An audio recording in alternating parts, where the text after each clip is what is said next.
everyone!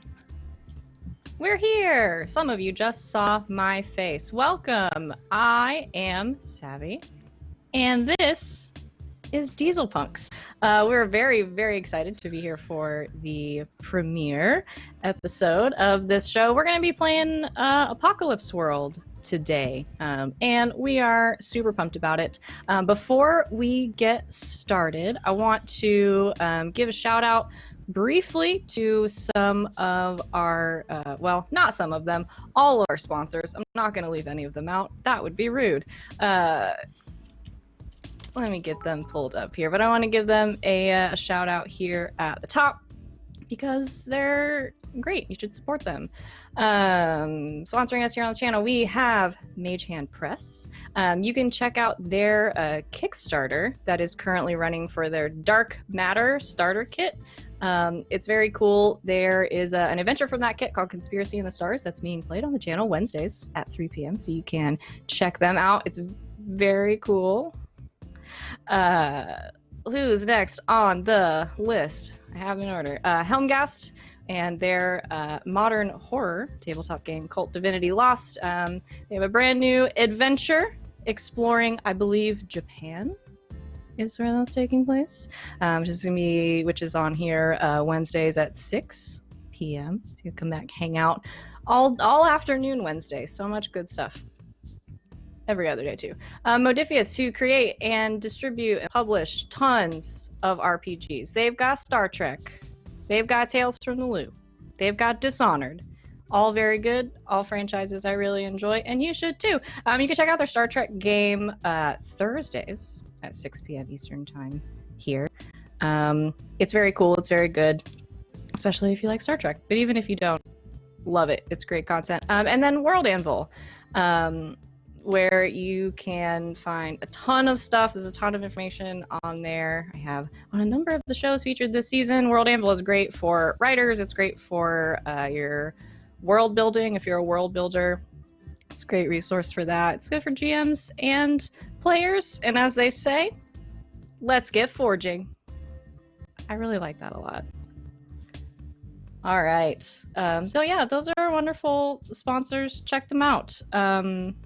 They're great, and they do a lot for us here, and you should support them. All right. In addition to that, we've already got a couple of things going that I need to keep track of, but you all have discovered very early on that you can influence this game too. So scared of the hype train. It's a little intimidating, if I'm being honest, but I love it so much. You can influence this game from the comfort of your own home or wherever you are. We have our live tweet that is out right now. Please retweet it. When we hit 20 retweets, I'll hand out a boon to our players, so something nice to help them out a little bit. At 30, I'll give them a bane, just to keep them on their toes and see what they can handle. And then 40, we will give them a boon again, and we'll just cycle through like that ad infinitum, I guess, depending on how many retweets you guys do, which I think is already a lot, so I'm very excited. In addition to that, you can donate to the channel. You can give people all kinds of stuff, crit successes or failures, banes and boons, big crits, pets also, which I think is the one that I'm the most nervous about, in a really fun way. But we are calling those diesel pups for the run of this show because chat came up with that, and I think it's freaking genius. So you can donate a lot of stuff, and then when we hit our sub goals, which we have already hit one today, that's amazing. Thank you so much. We will get a surge. Yes. Savvy. Yes. Guess what Charlie just did? What? Oh my, what's happening? Diesel pups. You guys are getting a diesel pup. Okay, hold on. Yay! Search. I'm just making a list of stuff that I need to keep track of. Thanks, Charlie. Everyone say thank you. That's great. So yeah, you can donate, do all kinds of stuff. And then when we hit our sub goals, we will get a surge of the psychic maelstrom, which we've also already gotten. So somebody is going to suffer, is really what I'm saying.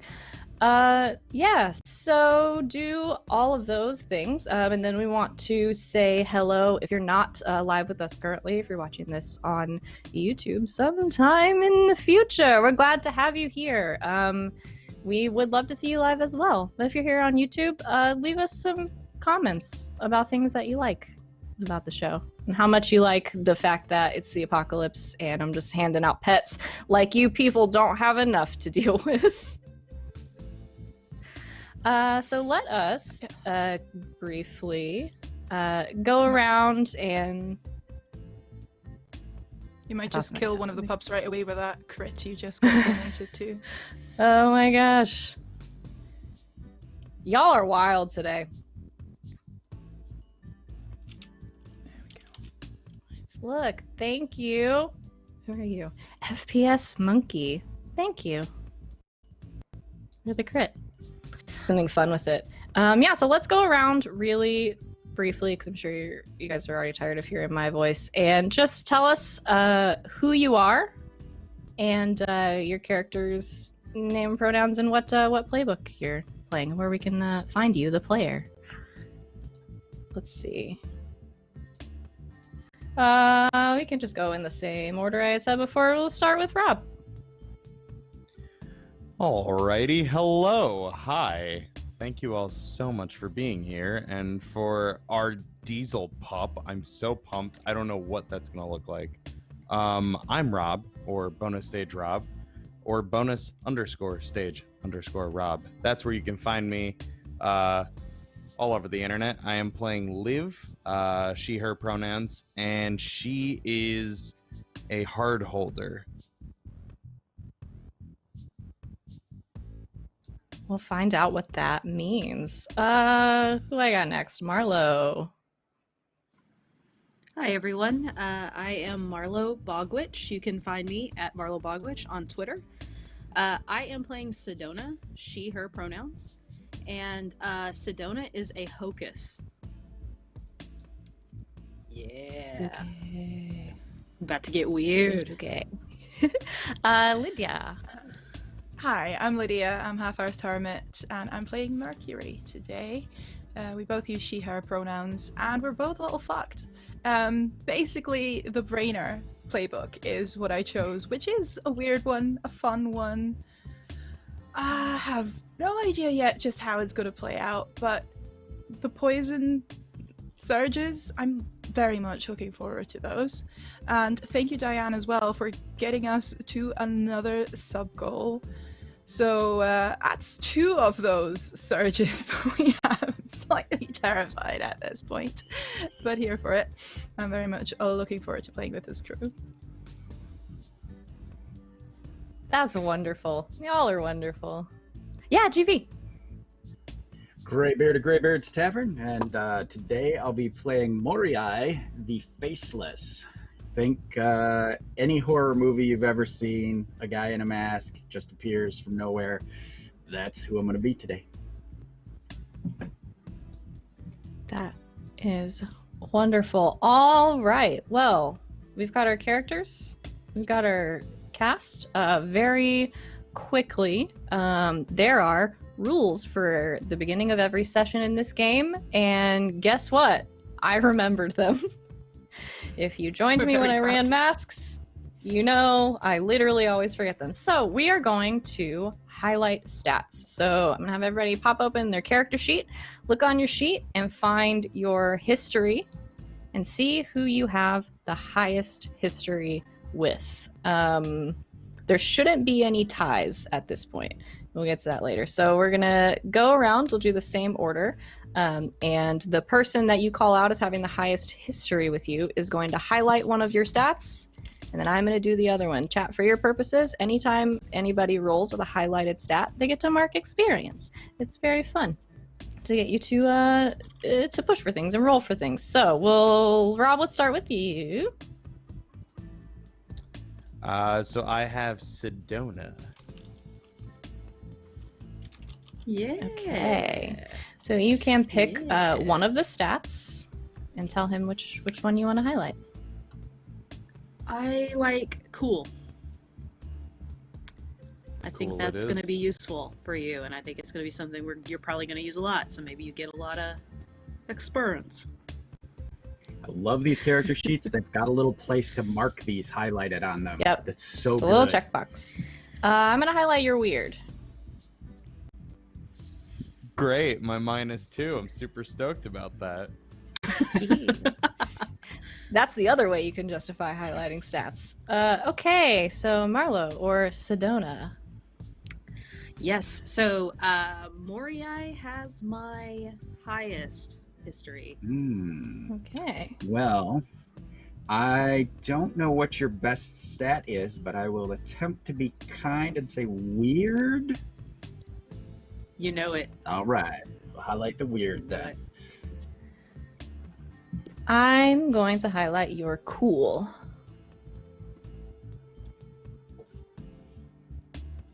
All right, Lydia or Mercury.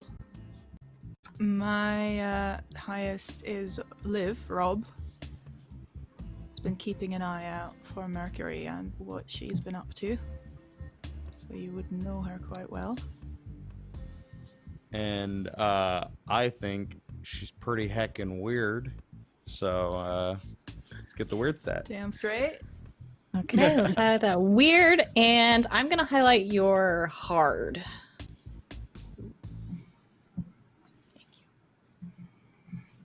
You know, for punching. Among other things. I don't imagine there will be actually a lot of punching in this game, considering how many guns and swords there are. All right, GB. Or Moriai. Liv and I did a terrible thing together, and so that's why Liv has got the high history with me. I'm feeling like I'm gonna give you a hard. You guys are so kind to each other. I love you, man. Thank you. That's great, because it means I don't have to be. I'm just kidding. I'm gonna highlight your hot, though. Woo! Yeah, Hey. my neg. There it is. And by the way, Alright. guys, anytime any of those weird, hot, hard moments happen and you feel like it's clip worthy, please go for it. Same for you, chat, because we have a clip of the week sort of situation going that you can do via our Discord. We have a clips channel in addition to all the individual show channels there, so throw them in, and Charlie and Pope are going to pick their favorite at the end of the week. That's wonderful. I love that. Yeah, send us clips. I love them. All I do after these games is just sit around and watch the clips that people send me, as if I didn't just live this. Okay, so the other thing we're going to do really quick is for lifestyle and gigs. So you guys should all have barter. This is essentially the currency in the game. There's not like dollars or gold or anything like that. We work in barter. So some of you, your class just gave you barter outright. Some of you in your equipment, you have like oddments equal to whatever 5 barter, however many it is. So make sure you keep track of that, because at the beginning of every session, you have to spend barter to keep up your lifestyle. You can spend 1 or you can spend 2. If you spend 1, you are pretty much good. You're living at about the same level as everyone else around you. Everything's chill. You have enough to get by. If you spend 2, you're a big fancy pants, and you are living a lot more nicely and with more resources than the people around you. So that's up to you. You do have to do it at the beginning of every session.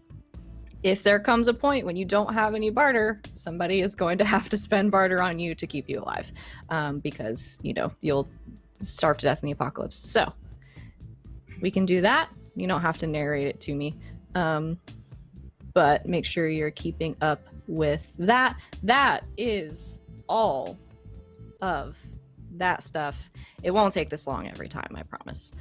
But we're getting into it here. So, are you guys ready to get started? All right. Here's what I'm gonna do.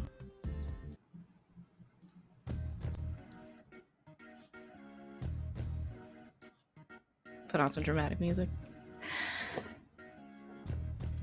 If the 1960s taught anyone anything, it's that when you put the words machine and gun together, they both changed. It's 2038, 2 or 3 generations removed from the Atom Wars. Your family survived somehow, and now you're out here doing the same damn thing. They call you remnants, relics of a past no one can really remember. Is that because the poison is screwing with their brains? Or is it because it was about 75 years ago and memory's fickle? Well, the Maelstrom's never going to tell you.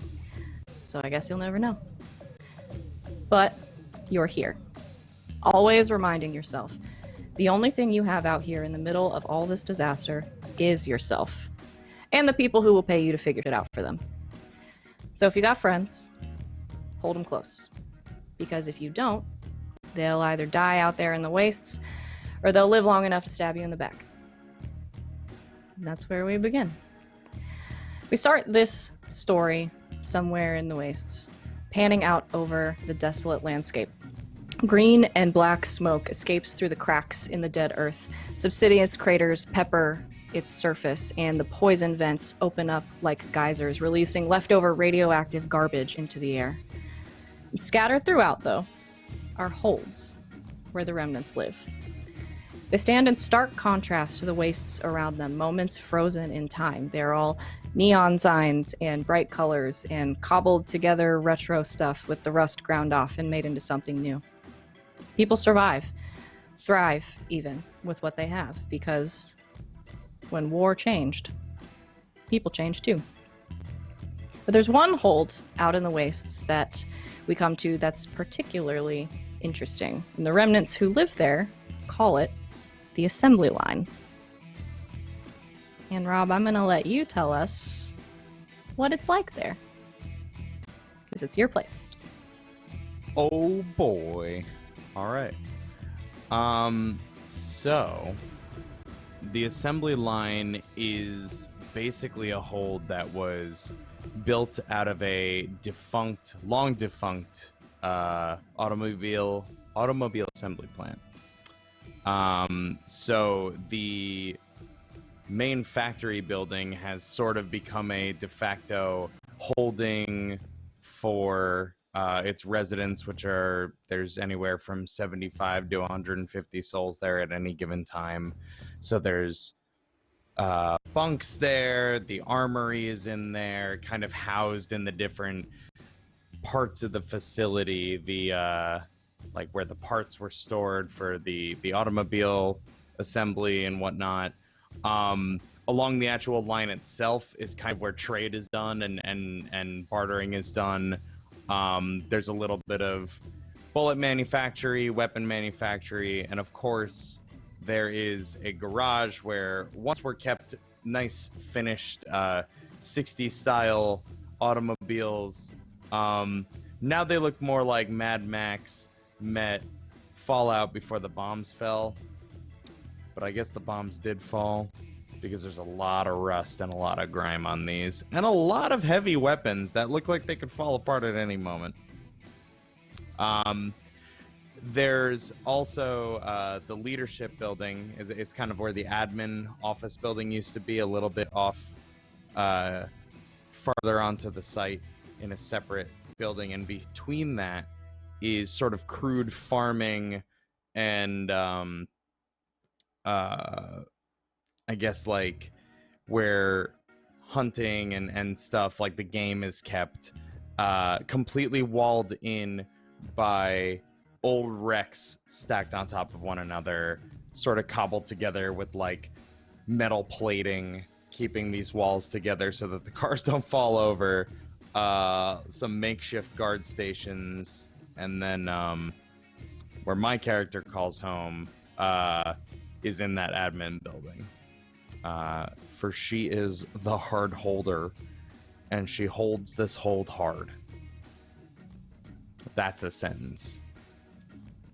That's wonderful, is what it is. And let us, now that we are in the assembly line, let's start with Liv. We'll go around. I gave you guys an order, and introduce your characters. What is what's Liv's deal? What's going on with her? Liv has, as the rest of us are, is a third generation apocalypse survivor, a remnant. She has the scars to prove it, has the tats to prove it, and frankly has the muscles to prove it as well. While she has a commanding hold on the assembly line, it is due in no part to her big personality and even bigger biceps. Imagine Zarya from Overwatch with like the personality of Negan from The Walking Dead. That's Liv. She likes to treat herself and has kind of cobbled together a throne in the what would have been like the manufacturer plant's owner's like office. And she just sort of sits on her throne looking out the window proudly upon her quote-unquote kingdom, and usually just shooting target practice at stuff out in the field every now and again. Usually doesn't hit anybody when she does it. She's got the left half of her hair on her head is shaved pretty close cropped, which I wasn't gonna do because I don't know how to do that. But she wears the other half of it kind of on the right side of her head as a ponytail, sort of covering a little more than I do right here, because she's got this nasty gash right almost along the hairline here.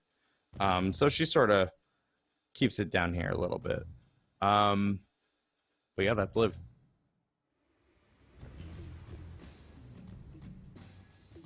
Excellent. Let's hear from Sedona. So I just imagine as the camera kind of pans over this expanse of horrible, cracked open, like pulsing and green smoke coming up out of it, you see this long shadow, as though it's, maybe in this instance, in this sort of flashback moment, it's the sun is behind her and her shadow's coming forward, and you hear a footstep and then like a mechanical clack, a footstep and then like mechanical clack, and then you see this into the frame comes these 2 feet, a very small woman's foot, very dainty, and then a huge robotic foot. It's like maybe 3 to 4 sizes bigger, and it pans up her, and you see these like tattered, rough spun robes that are ripped and torn, and you see her hands go onto her hips, and it comes up to her face, and then it shows this like tattered, messed up hair, and it's all everywhere, and it cuts on her skin and dirt, and then it kind of fades out and fades back into a very well put together, very determined face as she speaks, and she gesticulates out and says, "This world was baptized by fire, family." And she goes like this, and as she gesticulates, the camera follows her hand out onto this crowd of people that are like praising and holding their hands up in the air. And you see she's wearing nice clothes now, and just looking very well put together, as though her life has drastically changed from what it used to be. And that, my friends, is Sedona.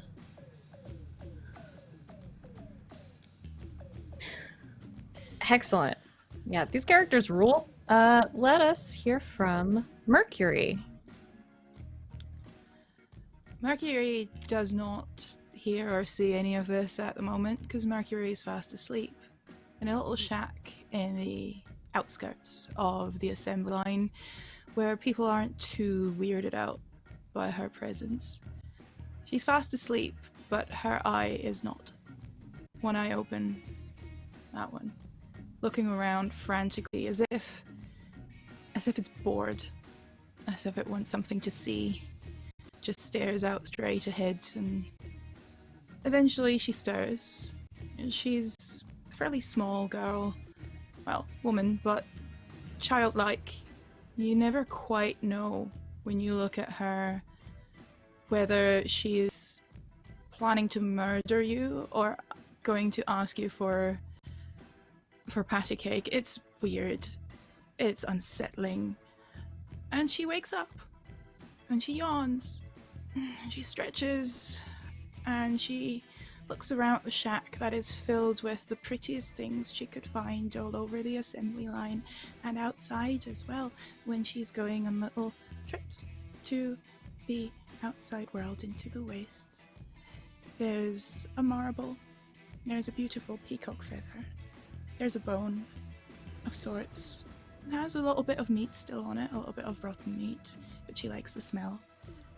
And she looks around at her biggest treasure. And the biggest treasure is our faceless man.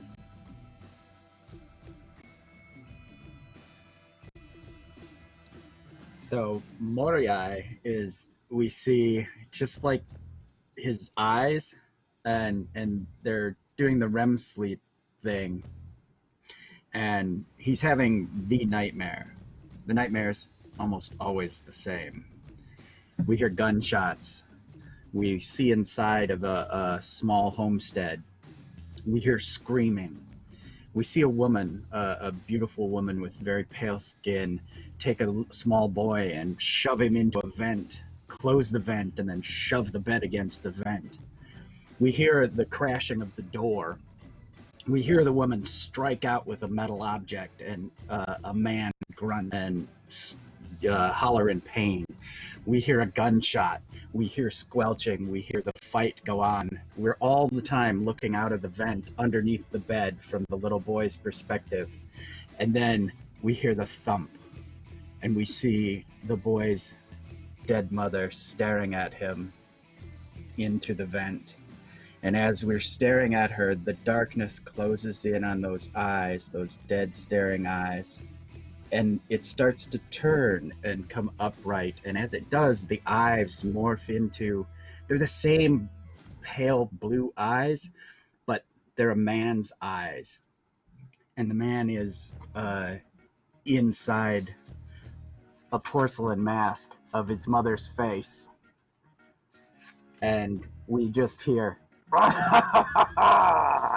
and we start to hear screaming and people dying around him. And so as that goes on, we see this silhouette and bodies flying, and the pain and the years of this wandering the wastes is building up. And then we see the silhouette of Mercury step into the dream on the side, and he looks at her again with that porcelain feminine face, and he says, "Hello, my dear." And he reaches out his hand. They take hands and they walk silhouetted off towards the sunset. Do you guys even need me? We love you, Kelly. We wouldn't be here Wonderful, without you. wonderful, wonderful. Give us the diesel I- pups. The diesel pups. That's all I'm good Everywhere for, right? for you. Is pets. All right. Yeah, that's our cast of characters. So all of you somewhere around in the hold. Let us get a couple of surges going, because that's going to be fun if we do those now. Let me have Mercury. Oh, before we do that, Liv, I'm gonna have you roll your hold move. I was literally just asking you about that in our Let's do that group chat. So before I actually tell Same. you anything narratively. Same brain. Let's go. Okay, so you've got a partial success here. Okay. Now the real fun is finding out what that means. So at the beginning of the session, every session, the hard holder will roll to essentially figure out how things are going here at home. So what happens on a partial success? So on a partial success, I have surplus, but Okay. I choose one want. Okay. So essentially what that means is you have enough of the essentials for everybody. There's not a whole lot extra to go around. But so from that list of your hold stuff, you can choose one thing that your people are wanting. Mm-hmm. And you can think about it if you want. Okay. Yeah. I've got a couple in mind. Do you mind if you come back to me? Yeah, absolutely. Just let me know when you Cool. decide which one. Let's hit Yeah. a surge. I'm gonna have Mercury. I'm gonna have you roll plus weird for me. While that surge is happening, prepare the next one because Colin just woke up. Well, that's we all gonna know what be that the means. third one. Keep that list right there. All right, so we'll do these two. I'm gonna have Mercury and I'm gonna have Sedona, both of you roll plus weird for me to potentially unintentionally open your brains to the psychic maelstrom. So what you get? All right, so a 10 and a 7. Okay. Mercury, you find yourself also having a dream. Your eye, as you sleep, as you described, sort of twisting and turning and looking around, and you know that occasionally your eye will receive whispers from the poison, sometimes in the form of actual whispers, sometimes in the form of dreams or little visions here and there. Some people might call them hallucinations, but you don't know. The voices are bad. As you sleep and your eye sort of starts to wander, you can sort of see as you start to wake up a little bit as the voices come back. In the corner of the room, your eye sort of moves and locks onto kind of a dark corner of the shack, and you see this, whether or not it's actually there, silhouette of a creature. It is large. It's almost as big as you, and it looks, from what you can tell from the outline, sort of insect-like. It's got these small sort of scrambling legs, but it has these huge, almost like lobster claws on each side, and these like long arms that kind of reach out, and it starts to kind of reach out toward you, like it's going to touch you or get you. And so you lean out towards it, and it kind of reaches this claw towards you, and right before it kind of touches the end of your finger, you hear what sounds like a gunshot, and it disappears. Don't leave me again. I just met you. Hello?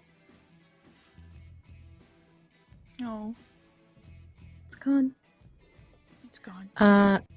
Sedona, you, as you are sort of giving this this sermon out to your followers, you get an impression on a 7 to 9. You start to hear this, like, almost like whistling, kind of like a breeze, like whistling past you, but the air around you is totally still, and you start to sort of feel in your, almost like this pressure in your ears. It's almost like a little bit like tinnitus. You start to hear this whistling and this like ringing in your ears, and it starts to get louder and louder and almost like overpower the people that are around you, and then it stops, and then just for a brief moment you start to hear like a little bit of radio static and some music playing, and you don't know where it's coming from. and you hear sort of a soft voice, and it's hard to understand what it's saying, but you hear a soft voice sort of talking over the song, and then they both just kind of fade out in the whistling. Sometimes the message is unclear, family. Sometimes it comes in waves and sounds like static and voices. Other times it's as clear as day. Today, it is static.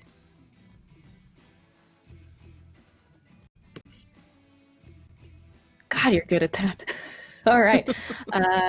Yeah, I got another surge in my pocket. We'll get to that in a minute. I want to cut very briefly after those as you're all sort of settling in for what you do for the day. I want to cut over to Liv. Liv, as you are probably sitting on your throne doing some target practice, trying your best not to kill your citizens in the process. There is a knock on the door, and from outside you hear a familiar sort of accented woman's voice, sort of low, a little bit quiet, and she just says, boss, you in there? Yeah, what is it? She walks in. You see this tall, thin, younger woman, probably early 20s, white blonde hair, kind of pushed back, and just strapped with guns.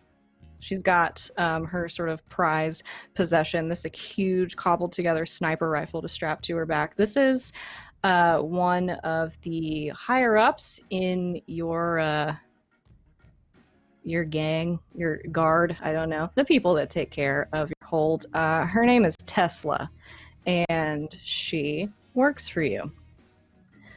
So she comes in and sort of pulls her her goggles up onto her forehead and says, I got a report from some of the scouts I sent out yesterday. Well, all right. Spill it. Right. So about 10 miles north of here, they found this old burned out radio station. I don't know how long it's been there, but from what they could tell, it's mostly untouched. Well, So if we're wanting fuck for me. all right, that's what I said. So if we're wanting for salvage, I mean, there's got to be all kinds of old tech stuff in there, especially electric. But I thought you might want to Yeah. know. I thought you might want to see it yourself. Yeah, I could use a good stretch of the legs. And before I forget, am I understanding once correctly, my dear keeper, that is it any of the two like flaws of my holding, or is it specifically the things that mark like want plus disease, want plus famine? Where are you looking? I'm looking at the Let me pull it. holding itself and in the hard holder. I just want to make sure because I have two different ideas based on if I'm doing this right. I tried to look up the language, but it wasn't super clear in the playbook or in the handbook. Yeah, it's a little unclear. When you're doing wants, just go ahead and pull from the ones that are on that list that are specifically labeled as wants. Say Yeah, okay. so you'll have like disease, hungry, obligation. There's some other ones in there. I'd say famine then for my beginning of playbook move, the Okay. lazy drug-addled stuff. Got it. Famine. Keep that in mind. Okay. Well, Tesla, it's about fucking time somebody got off their ass and did something useful. Would you say 10 miles? Yeah, it's about 10 miles north. The only problems I can foresee you running into, I mean, other than if anything has actually taken up residence in said radio station, there's no real way to tell. And they didn't go inside. But between here and there, you're probably going to hit at least one chopper gang that's riding around out there. So,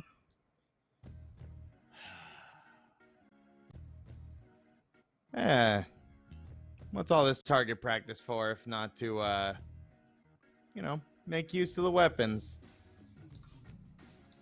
Could use some excitement. It's been a little too quiet around here lately. Who you gonna take? Well, I don't know.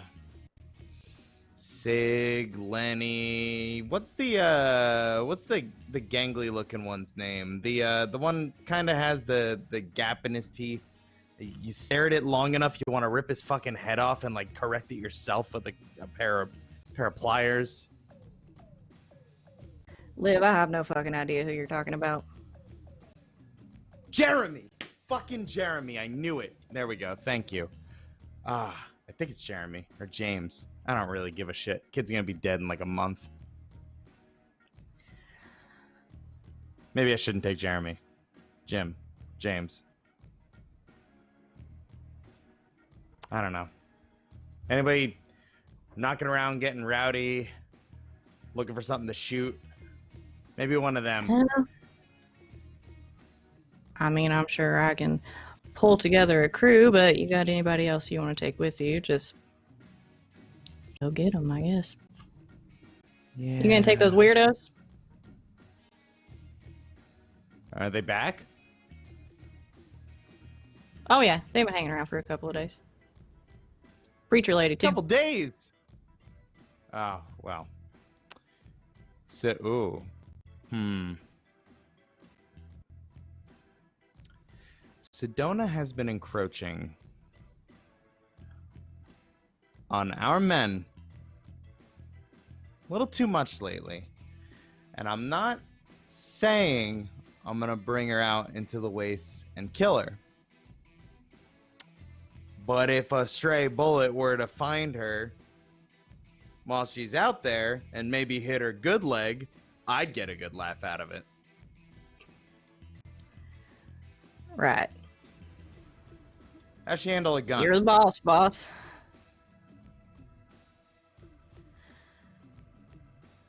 You tell me. I don't spend time over there. They creep me out. Yeah, me neither. Showed up pissed drunk one time, and it was just... Man, I didn't understand a goddamn word she was yelling. It was just the fires this and the blessings that, and our makers created this hellhole so that we could all get fucked and eat merry and drink, and I don't know. I think there's something about Santa Claus in there. I really tuned out. Maybe the weirdos would keep me sane. As weird as that sounds. Well, all right. I'll hold down the fort. Yeah. All right. Cool. Hey, remember to check on the garage. I feel like the boys have been messing with the cars lately, and we're gonna need them to be ship-shape when we come back. I don't know, just in case we get shot up out there.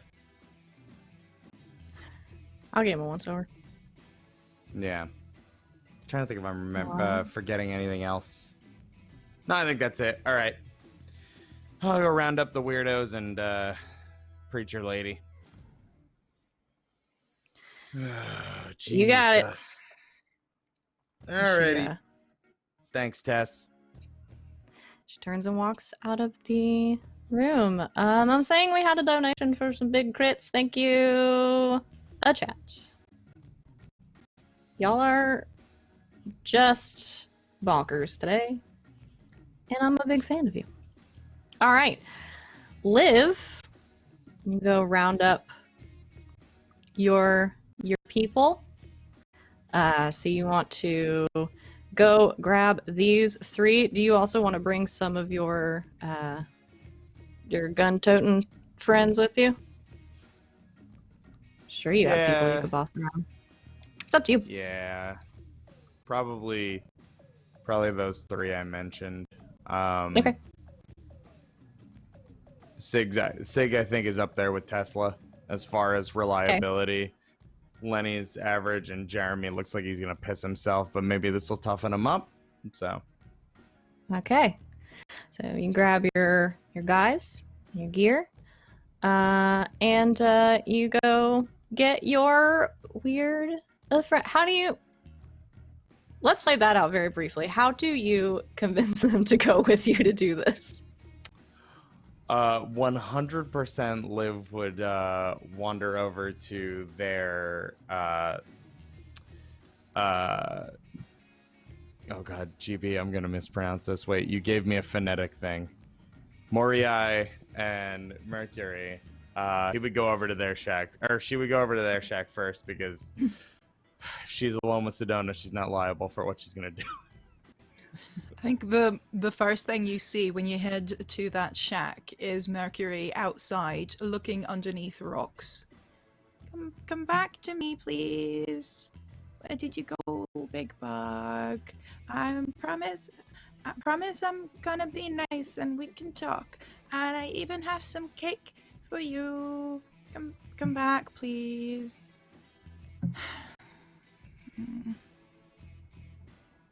Hey kid, is the big guy Hi. home? Yeah, he has a nightmare though. You don't want to go in, he will strangle. Actually, can you go in? I want to hear what that sounds like. I'm gonna knock first. All right, does that sound good? Okay. Does that sound okay? I think I saw the bug over there. There's a little skittering over at that side of the house. Just probably go find it. It was big. It was big and it had claws. Big claws. Yeah, did I say little? I meant but whatever will get you onto the other side of the house, really. It's just... I'm not going to let you see him without me. All right, well, You're not I going tried. to see him without me, Liv. All right, I tried. And she'll just Good. hard knock on the shack door. And Moriai, in the lingering moments of the dream, that Mercury had come to like save him and pull him from the dream, he kind of half wakes up, and you see is like the lower part of his face, and he starts to smile, and he hears the knocking, and then we see big hands go up over his face, and he doesn't have his mask on, and we just hear, like very solid legs hit the floor, and we hear, "Where is it? Where?" And then the next thing you know, like almost preternaturally, the door flings open and there's the ceramic face there. What? Hi, my sweet. Liv wants something. I am never going to get used to that. Got a job. Could use some muscle and some whatever you do, Bucks? Mercury. Okay. Yeah. Interested? Little adventure, stretch our legs. We going Let to me the get my waist? gear. And Okay. we see Moriai turn and snatch a tattered gray-green cloak from the wall and flips it over himself, and then grabs a gigantic single-piece 6-foot-long bit of metal that's jagged and hooked, and then takes a double-barrel sawed-off shotgun and puts it in a pistol holster sideways, so it's like jammed in, and then he just strides out the door. And you see Mercury hopping in and humming to herself while she puts knives into every single belt, boot, and little strap-on sort of holster. What are they called? Bandolier, as well. A couple of throwing knives, all incredibly well kept, but a wild mixture of different colors, different types that she's found all over. They're her favorites. Okay, I'm ready. Perfect. We got one more stop. We gotta go see the lovely Sedona over at our chapel of... Yeah, I know. You love her, don't you? I think she's great. I think she's perfect, and I think you need to be nicer to her. Great. So I heard that you do the talking. Love to hear that. Okay. And she runs off and is super here for it. All right. So Mercury runs off towards the little church corner that Sedona you sort of carved out of this hold. You see Mercury coming, followed by Moria, I imagine, close behind, and then Liv, looking probably not super pleased to see you, but is she ever? Sedona! Sedona! Sedona! Sedona! I look out and see them still standing on my little makeshift pulpit type thing, and gesture. You see, our friends are coming, family. You will excuse me, and thank you for hearing my gracious words this morning. And step down, and I imagine there's two people kind of helping me down the stairs because it's kind of rickety. And then the group is starting to talk amongst themselves and disperse and go about their day, I would imagine. And then I walk over to the approaching group. Well, Miss Mercury, what are you doing here today, honey? We want to take you away to outside into the wastes, and it's going to be fun. There's going to be poison, and there might be bugs, and I heard a gunshot too, so that's always a good sign. And Liv knows other things that I don't, so you will want to talk to her, but I told her to be nice to you, and it's going to be great. Can you please come? Anything the poison has told you yet? Any new whispers that you haven't told me about? Any voices? I heard some static this morning. A little bit of voices, but I couldn't make them out. I heard a bug. Too distant. A bug? Yeah, it was big. It said hi, and then it left. But the static is fun, too. That means something, right? What does it mean? I'm not sure yet. You'll find out. And, You're very smart. I look up and see Liv walking forward. Miss Liv, as I live and breathe. Get it? Live and breathe? Oh. How are you? Oh, just fucking static to see you. You know, when Tess came and told me of what I want us to go out and look at, the first thing I thought was, I'd love to be joined by the radiant and... All right, I'll stop sucking your cock. I need your help. I tried, Mercury. You know, I tried. I do so love my cock sucked. Thank you. Look, where are we headed? What's the deal? All right. To the point. Respectable. There is, and she'll kind of pull you in closer and walk away from the group. I'm going to take Jesus for a second here. I'll be back. And she brings them all in close. Said, listen, a couple miles out, about like 10, 15 miles. Scouts put eyes on an old radio station. And we're talking old world tech. We're talking potential guns. We're talking potential chopper gangs in the area. It's going to be a little dicey, but I think the payload is going to be worth it. So, take a couple of my best guys and Jeremy, you folks. We'll see what happens. This sounds fated by the gods. I heard radio static this morning. This is what? fated. I'm in 100%. Whatever you need. Well, okay. Well, that's I great. heard it on my I'm head. glad. Through my head. It wasn't. I didn't. There was no radio nearby. I swear, it was through my head. You know, the voices, they come to me. The gods, they speak to me. This one I couldn't hear too well. That radio static. Yes, Well, I I'm guarantee sure you this heard is where voices. I'm supposed to go. Mm-hmm. See, you get All it, right. Liv. I knew you would. Mm-hmm. Mm-hmm. Yeah. Well, that's great then. A pilgrimage, huh? We're like the Knights of the fucking Round Table. Look at this, right? They did pilgrimages. And he pulls his sword, raises it high. He's even got Excalibur. Look at that. Well, shall we? What's Excalibur? It's a big Beats fuck the you hell out of me. sword. Oh, he has that. Oh. Yeah. Yeah. Right? All None of right. y'all read? No. Oh my goodness. Okay, fabulous. So, I could literally just sit here and watch these characters interact all day.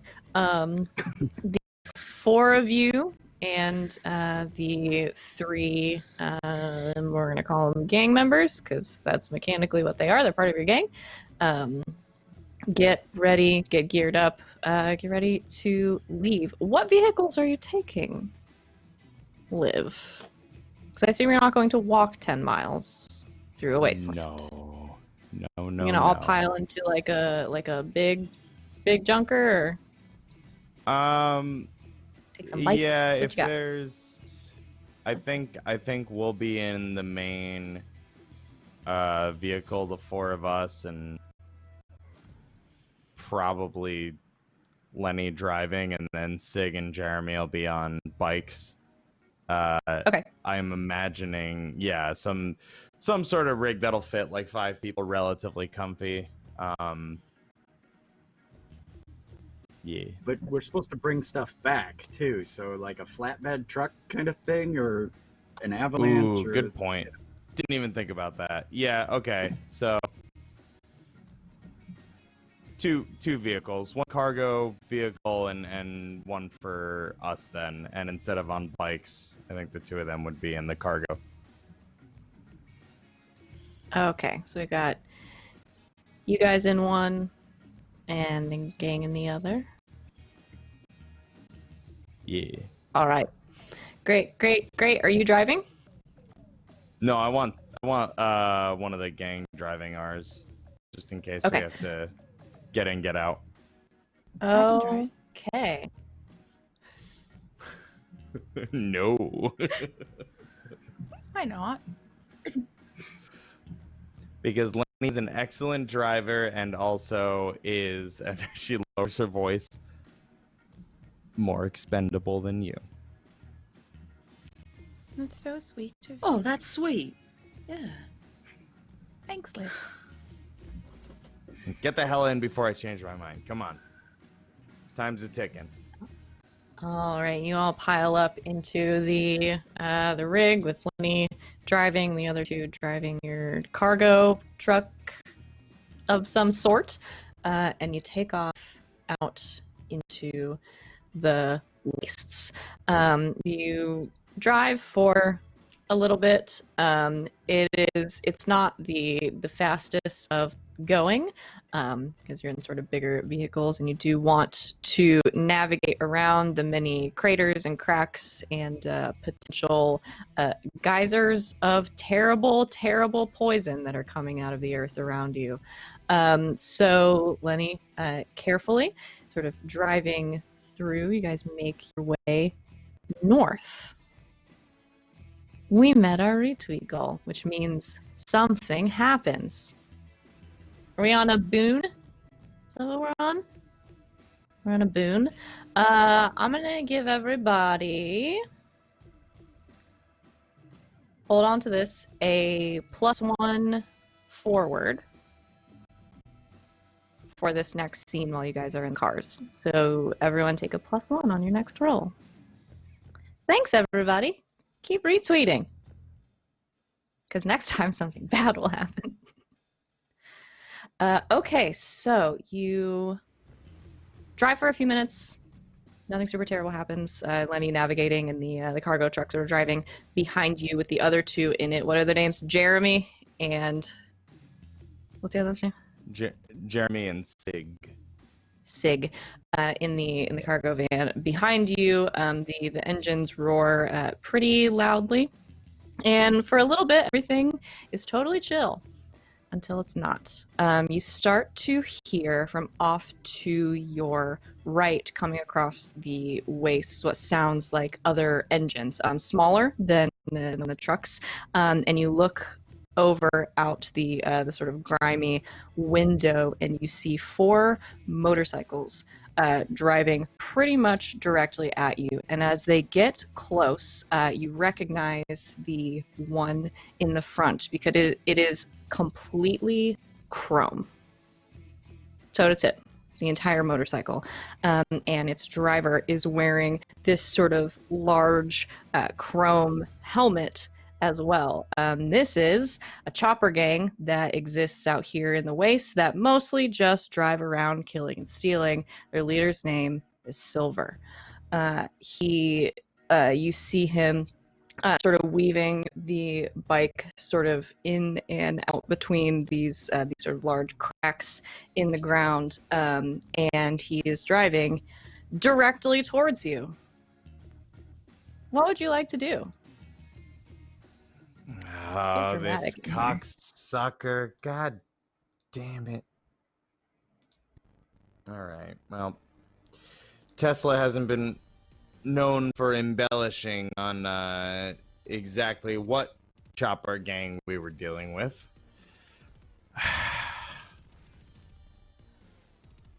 It's very shiny. Is there, yeah, well, don't get too excited until it's dead, and then you take whatever shiny shit you find. Is there, like, we're working with primarily flat ground. Is there, like, a high ground we can find? It's pretty flat out here. There are a few, I think, off to one side. There would have been hills at one point, really more like dunes now. They're pretty dried out, but there's a little bit of an elevation you can get if you sort of take off the opposite direction. Okay. And when Liv said, you know, once they're dead, you can have any shiny stuff you want, Moriai looked at Mercury and basically said, "Sold," and then like grabs the edge of the window and like leans out like he's just gonna get right out of the moving vehicle. Can I do a casual brain receptivity move? Because I only need to see someone rather than be in their vicinity or anything. It's one of the brain Sure. Do you have to moves. roll for that? Yes, but I can do it with plus weird instead of sharp. Oh, okay. So you're reading someone. So that will be read a person, but you can roll with weird. And Yeah, I'm taking go the ahead. +1. Thank you very much to that. Mm-hmm. It's a 10. Oh, yes. So that +1 is going to make it a full success. So if you have the read a person move, you can ask 3 questions from that list or something similar of your own design if there's something specific you want to know. But you have 3 that you can ask. What does the character intend to do? Kill you and take your stuff. You're pretty Cool. sure on that one. That's very straightforward. He's not a complicated man. Cool. So they're gunning straight for us. Yeah, they're pretty much gunning I think straight I'll for the need- broadside of the truck. I don't think I'll need the other questions then. So Mercury just kind of leans outside the window behind her suite and like, oh yeah. Yeah, he wants to kill us. Can we kill him first, please? Hey, you're speaking my language, kid. Oh yeah, go ahead. No, that's it. I'm on it, is all he said. And then he literally climbs across the top of the vehicle, waiting for a chance to, like, leap at these guys from the car and just, you know, hack one to pieces. Okay, so Moria climbs out of the window, up on top of the truck, and is holding onto his sword, getting ready as the bike sort of approach from the side. You have another couple of seconds, and they're going to be here. Is there anything else anybody wants to do?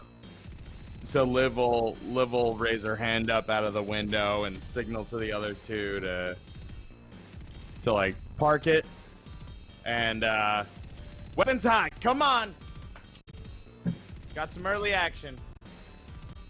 All right, so you. Yeah. Yeah.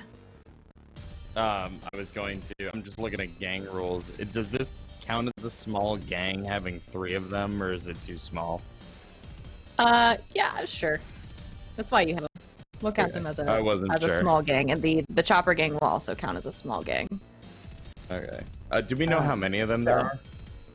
There are 4 of them that you can see. Oh, easy. Easy. Yeah, I'm just gonna go ahead and have my gang lay down fire. Okay, let's do it. So I'm gonna have you roll plus hard as the members of your gang that you have brought with you sort of turn, and kind of the truck comes skidding to a stop, and they pull out their guns and start laying down some fire. I'd also like to use my +1. You can.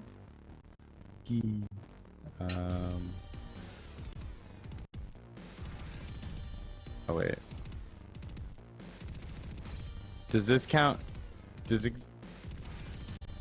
this count as a lay down fire move, or my leadership move as the hard holder? What's your leadership move as a hard holder? It's when you have to order your gang to advance, regroup, hold position. I could also just copy and paste it into the chat. I got it. Let's see. Oh, okay. We'll call this, because you're very specifically telling them to engage. We'll call this a lay down fire. Oh, okay. All right. Cool. Thanks.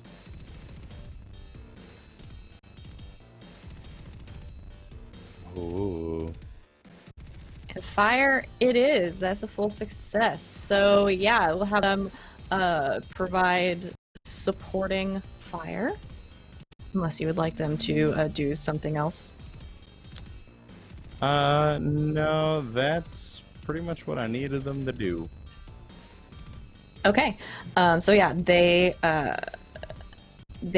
sort of bring the cargo truck, 2 of them, to a stop, and then hang out the windows, sort of firing as gunshots start to ring out across the wastes, firing across and causing the chopper gang to have to split up so as not to all just be mowed down. So they split, 2 of them sort of going off to the right, 2 of them going off to the left, and they start to sort of circle around all of you. What would you like to do, the rest of you? As soon as one of them gets close, leap off and, fly through the air, just kind of hack them off their motorcycle and then come up in a roll. Conan style. Yes. That sounds like, probably going aggro on someone. It sounds pretty aggro. So you roll plus hard. All right. As you leap off the top of the truck with your big sword. I'm saving it. Yeah, I wrote it down as a brutal fuck off sword. And it is. I'm gonna save my +1 forward for Silver himself, if viable. Okay. Absolutely, yeah. And just for the chat, that is what it's called in the rulebook. Okay, that is a miss. So. Jeepers creepers. Let's see. Let me get that harm move up, because you're about to take some, my friend. You all see Moriai go flying, sort of launching himself toward one of the riders on the bikes. As he does, though, he starts to sort of bring the sword down on top of him, but the chopper sees him coming and sort of hits the brake at the last second, kind of skidding out of the way, and you go tumbling across the ground, and then are immediately impacted by one of the other circling bikes. You're going to take 3 harm as the wheel sort of, as that front tire of the motorcycle sort of runs over your leg, which your armor will help you. I have 3 armor, so it still You do? hurts, Okay. but it runs me over. So you're good then. So you Let's see. So you don't actually suffer any harm, so we're not going to roll the move. That's great. So yeah, you all see Moriai, I think, as this bike sort of impacts into him and kind of rolls over one of his legs, and then he immediately just himself rolls over and pops back up like almost nothing happened. His gear, because you've got a lot of gear sort of taking most of that brunt for him. Mercury and Sedona, you are inside the still. What would you like to do as these bikes sort of start to circle your little mini caravan? You go first. Sedona is. Oh yeah, thanks. So Sedona looks around at the others, everyone around her, and then slides out of the vehicle, stands up, and there's all this fire going around. Stand down, or the gods will smite you! She's trying to convince these people to stand down. Okay, that's wonderful. So I'm gonna have you roll to seduce or manipulate someone. So one So of that my will moves be. Go ahead. one of my moves, charismatic. I can roll weird instead of roll plus hot. Okay, yeah. So So- normally for seduce or manipulate, you'd roll plus hot, but you get to roll plus weird, which is a better stat for So you. real weird. Love it, love it, love it.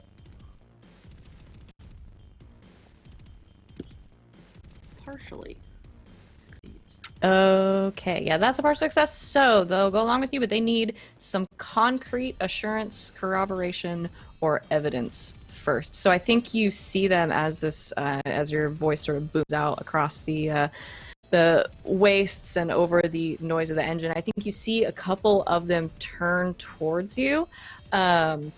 What can you do in this moment to concretely convince them that they should stop, that the Lord will smite them? I think. I would like to, try to. Let me see. Let me think about this. I don't have any good tricks up my sleeve.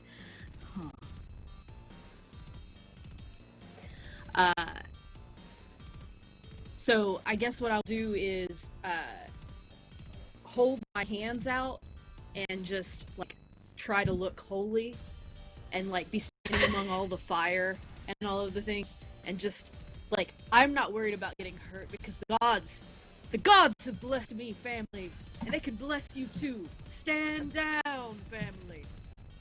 That's all I got. I like it. I think that's very convincing. Yeah, because you're sort of standing out here in the middle of all this chaos, just full on standing there, being like, "Stop."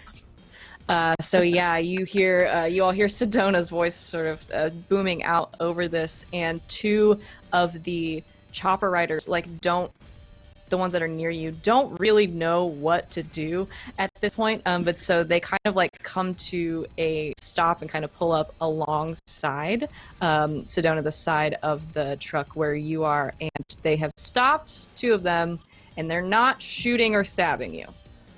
So do with that information what you will. The other ones, Silver and the other two, have now sort of circled around the cargo truck and are pulling out guns and are opening fire sort of into the side of this cargo truck, firing pretty wildly. They haven't hit anybody yet, but they're getting close. What would the rest of you like to do?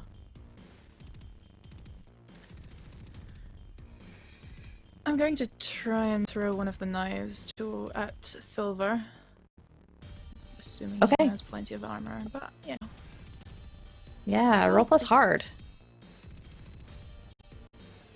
there we go. Partial success. Okay, so you are going to exchange harm. So you're both going to inflict harm on each other. How much harm does your knife do? 2, I believe. Two. 2? Okay. So yeah, you, Mercury, you take aim with one of these throwing knives and sort of leading your target a little bit, throw it. You want to throw it towards Silver? Yeah. Okay. Yeah, so you sort of let it fly, and you see it tumble end over end very briefly, and then connect as it sinks, sort of right in underneath his helmet, kind of in between into the side of his neck. And as it does, he, not seeing this coming, sort of flails to the side, and using this this automatic gun that he has, just sort of lays some bullets sort of wildly into the side of the car, one of them coming through the window and clipping you in the shoulder. So you're going to take 2 harm from that, minus any armor that you have. -1 then. Yeah. Okay. And then I'm going to have you roll plus the amount of harm you suffered. So this is our weird harm move where you want to roll as low as possible. Right. What do I roll? Just hard. Any So of the it'll be- stats, or just? No, so it's just going to be a Oh, suffer plus. You harm took there. 1 harm total. Yeah, so it's just going to be +1.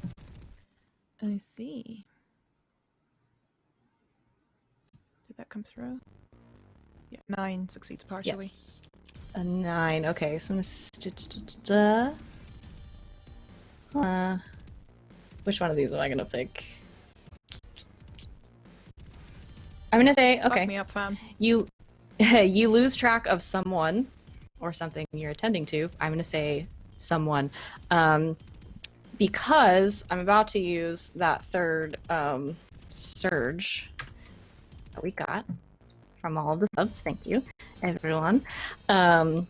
I'm not going to have you guys roll for this one. This one is just going to happen narratively. So Mercury, as this bullet sort of clips you in the shoulder, it hurts. The armor that you're wearing sort of takes some of the sting out of it, but it definitely sort of made a dent in there. And as you sort of turn and you look back out the window to see what's happening, you hear a little bit of rumbling. And you look out sort of just in time to see where, because neither of you were really paying attention in the moment, you couldn't warn him. Moriai, underneath you, the ground starts to crack and open up, and you just get hit by this blast of sort of smoke and sludge and this hot sort of like burning stuff from one of these vents. I'm going to have you take, this is going to be 2 harm, ignore armor, because some of this is just pure acid. And so it starts, you can feel it like in through some of the like the old holes in your shirt or your armor start to kind of burn at your skin. No. And she will clamber out of the car and towards Moriarty. Okay, so you start to make your way over to Moriai. 2 of the bikers have sort of surrendered, not really sure. 2 of them in silver still sort of opening fire towards the rest of you. Do I have to roll on the harm move? No, I'm not gonna do it every time. Okay. Because I think it gets boring. But yeah, we'll do it sometimes. Okay. Sometimes I think I can really hurt you with it. All right. Okay. So, Moriai saw you got clipped by Silver, and then this thing explodes in his face, and he'll be like, please get back in the car. And then he'll run towards the cargo truck and like step on the bumper, step on the hood, and go lunging across, flying at Silver himself. Okay. Like, you know. Yeah, I'm gonna have you roll plus hard. Look at you. Go aggro on someone. And now, because it's Silver, I will use that +1. There it is. 14. That's a really big number. Yeah, how much harm does your sword do? This guy's already taken a knife to the neck. It only does 3. Does 3? That's enough. So you sort of get up and go flying with this renewed vim and vigor, and you sort of swing the sword around, and just in one motion, kind of swing it sideways, and the bike continues to ride, and then you just hear this loud sort of clang as the head that was used to be attached to Silver's body falls and knocks into a rock and just rolls across the ground. The bike goes kind of spiraling off. As this happens, the other three now starting to get concerned, sort of gun their engines and start to circle one more time and start to take off sort of back the way that they came. Do you do anything? Mercury will be with Moriai, just taking care of the acid stuff. She doesn't care about the other three. Alright. And he is also looking at your wounds. Yeah, no, that's it. Sona's gonna yell after them. You don't have to live this life. The gods can bless you too. Liv No? would like. Okay. Oh, sorry. Go ahead. No, just no. Oh, okay, all right. Have a good one. God's bless. Liv would have had one of them in the in the sights of. She has a rifle, like a hunting rifle. One of the two that was kind of like quelled by Sedona's speech, and as they start to turn tail and run, she'd like to shoot at one of them, like for Okay. a kill. Okay. I'm gonna call this. Oh. I'm gonna call this suckering someone. Because you are shooting someone whose back is turned. So the great thing about that is that you don't have to roll because you can't fail in this situation. So how much harm does your gun do? 3. Oh crap. And it's far and it's loud. It's very loud, and so simultaneously you all hear two very loud sounds as Liv fires this rifle, the bullet just hitting right in the back of this chopper. And as simultaneously as that sort of loud rifle shot goes off, you hear another sort of crash and like the crunching of metal as the motorcycle that Silver was riding is finally connected with this boulder a few yards away. And there's just this crunch as like he goes flying, gunshots go off, and then this chopper that you shot, Liv, also just sort of goes tumbling off his bike, and his bike kind of goes spiraling off, and the other two gun it and run for the hills. Congratulations on you don't not have to dying, live that everyone. life, cock teeth. You did it. Mostly no worse for wear. Moriai looking a little banged up, trying to get this sort of burning kind of sludge off of his skin, and Mercury sort of bleeding a little bit from one shoulder. Still, stop squirming. With the back of the knife, she's sort of shaving off the acid. You're bleeding Very too. well there, love. Don't worry about me just now. We'll get you sorted. And we got you the shinies. Yeah, you got me the hedge as well, and I'm very looking forward to looking at it. Made a really nice crunchy sound when it fell onto the ground. That was good.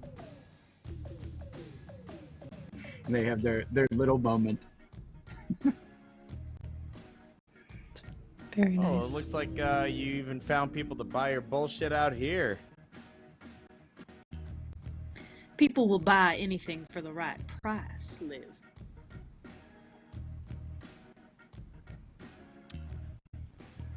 What'd you say to them that made them stop, I don't know, swimming around like really angry bike sharks? I told them what they needed to hear. That's it. Well, made target practice a hell of a lot easier, so thanks, I You're guess, welcome. and praise whatever thing you pray to. Tell them I All own the one. gods.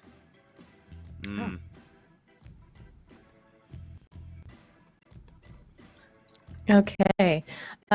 Real quick, the everybody's favorite tabletop gaming question. Do any of you have the capacity to do any kind of first aid or healing or anything? Do we look like the gang that is able and capable and has thought first of healing? This is gonna be good.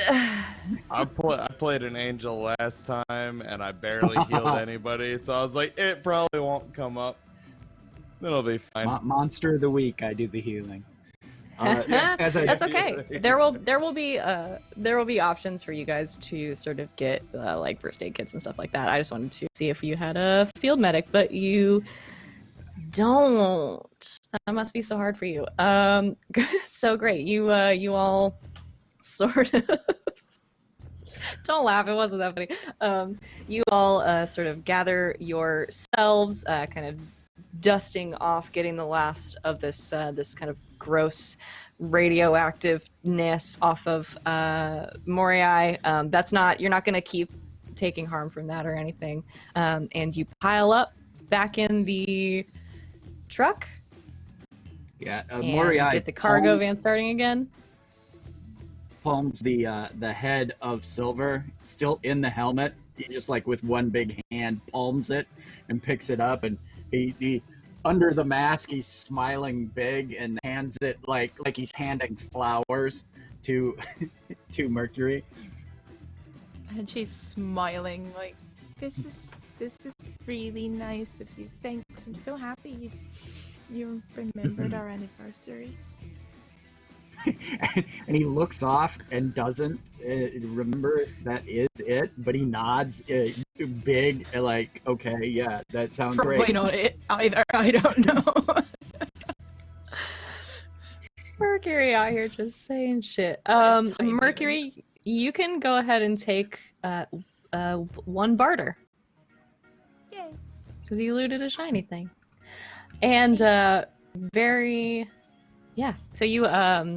you all get yourselves together, and with your new friend, the head of Silver, you pile back into the trucks and you take off. At this moment, we're going to go ahead and take a very quick break. So think about what you've done. And, thanks so much for hanging out with us, chat and everything. We will be back in a short few minutes, and we're really excited. So see you soon.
And welcome back, everybody. Thanks for hanging out with us while we took a quick and refreshing break. We are back and hydrated, better than ever, and we're going to jump back in. So you all take off in your big trucks across the wastes. A few minutes later, no more being accosted by motorcycle gangs or anything like that out here.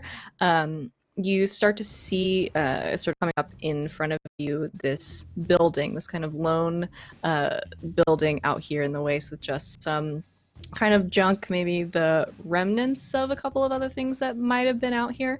But you see it's sort of off in the distance. You pull up to it a few minutes later. What you're looking at is the facade of an old radio station. It looks like, I mean, there's some wear and tear on it.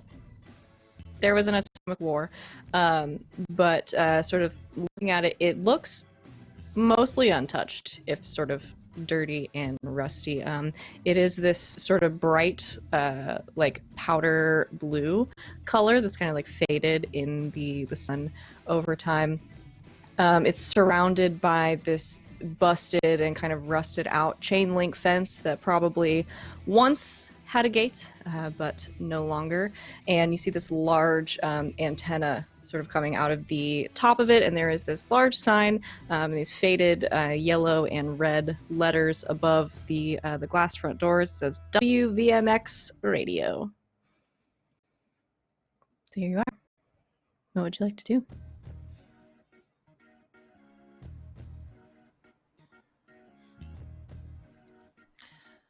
Mercury is still in the car speaking to the head. So she hasn't noticed we've arrived. Okay. Yeah, if Liv doesn't give an order, Moriai, waits like a couple seconds. Like, are we doing stuff? What, trying to let him lead or her lead. She as the vehicles drive up and kind of slow to a stop, she just sort of like smacks Lenny's arm and it's just like, would you fucking look at this? This is motherfucking immaculate. It's like Pretty good, boss. it's like there's no poison out here. Well, except for the giant like spitting buttholes of poison coming out of the earth, but it's like it never happened. Yeah, it's weird. Holy shit. All right. And she sort of like just hops out of the through the window and just sort of like vault her legs over and just walks up to the other car and just slams on the side of the truck. Just excited. Just, yes. All right, the guys start climbing out of the truck. And then I got lost in the waste, but the voices were leading me to a nice little pool. It was green, like very green, like the unhealthy kind of green. But I still took a little bath. It was warm, not so great. Took a while to get that sludge off as well. I shouldn't have dumped my hair in it, I guess. But anyway, I found something really nice at the shores of that little pond. It was a shoe. It was very red and it had a weird thing. Like at the heel, it had a spike. I don't know why someone would want a shoe with a spike at the heel. That seems very impractical. But I took it with me anyway. It was very shiny, and then I polished it. And Mercury, you're startled as Lenny gets out of the van and slams the door. Are we here? Sedona has been listening to the story, like, mouth agape. I never get tired of this story, Miss Mercury. Not ever. Moriai patted her on likes the it too. shoulder and slid out. He likes it too. She holds up the head. She's put the visor up. It's still in the helmet, but the visor is up and you can see the eyes starting to get a little bit glazed over and bluish. Okay. Are you taking the Looks head in like with he you? does. Of course, it's my head. Great.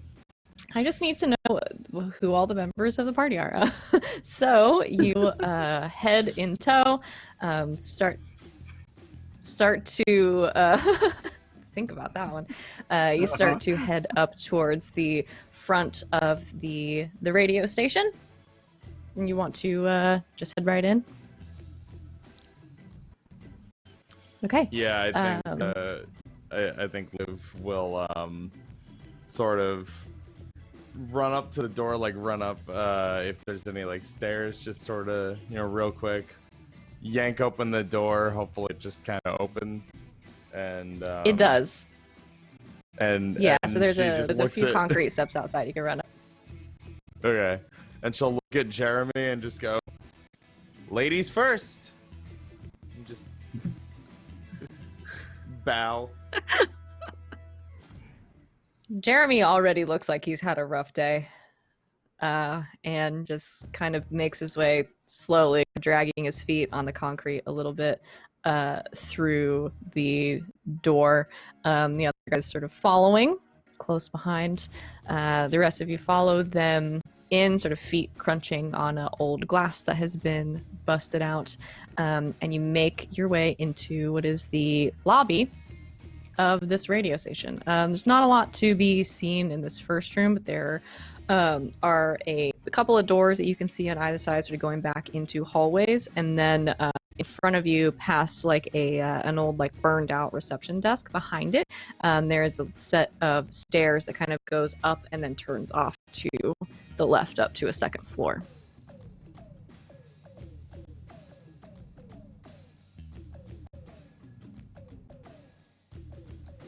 Where do you guys want to head? I'm just sticking behind Moirai. Every time. My boo. Okay.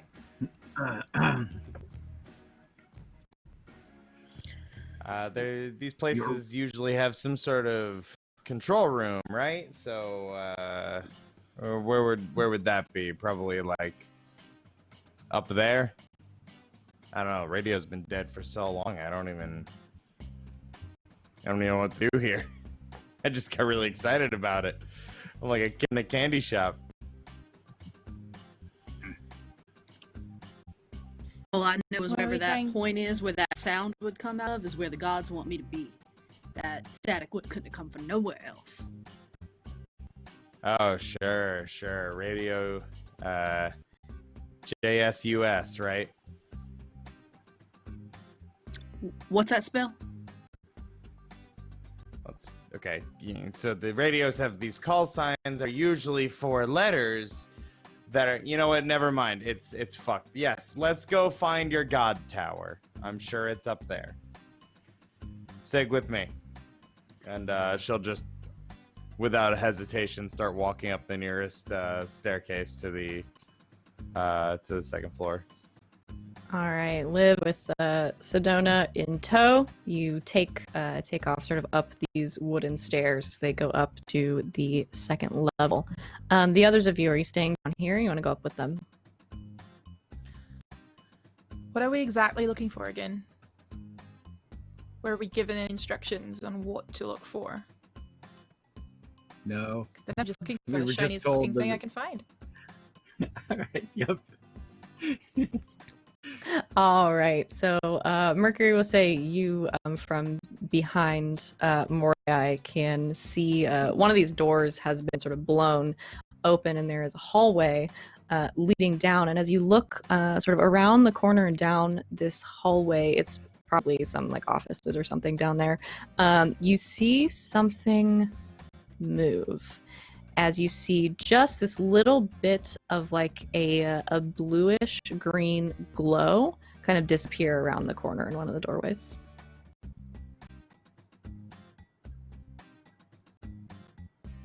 All of us, or Just you. You did, Mercury. Just me. Since you're looking for Running shiny after things. it immediately. Okay. I'm As the other two head upstairs, Mercury takes off running down a hallway and sort of skids around the corner, and you see the thing that has just skittered into this room. As you make this noise coming down the hallway, it turns and looks back at you, and it is a spider about the size of a dinner plate on its body, and it has these long, sort of spindly legs that almost come to like points at the end, and the points of them and its eyes and these little spots kind of all over its body are glowing this like bluish green. Moriai is suddenly the silhouette behind her in the doorway. And it turns and it looks at you, and then it starts to kind of skitter backwards under a desk.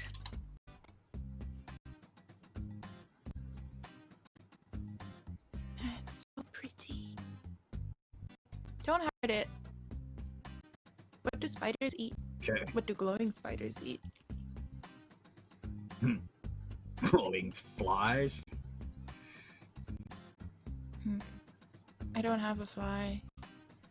So I'm assuming we have some form of food with us, rations, whatever, in terms of like a little piece of dried meat. And I'm taking that out of my pocket and just go lie on the floor near the table it's just scattled under, and I'm gonna try and give it food. Yeah, you try to give it a little piece of like jerky or something that would keep.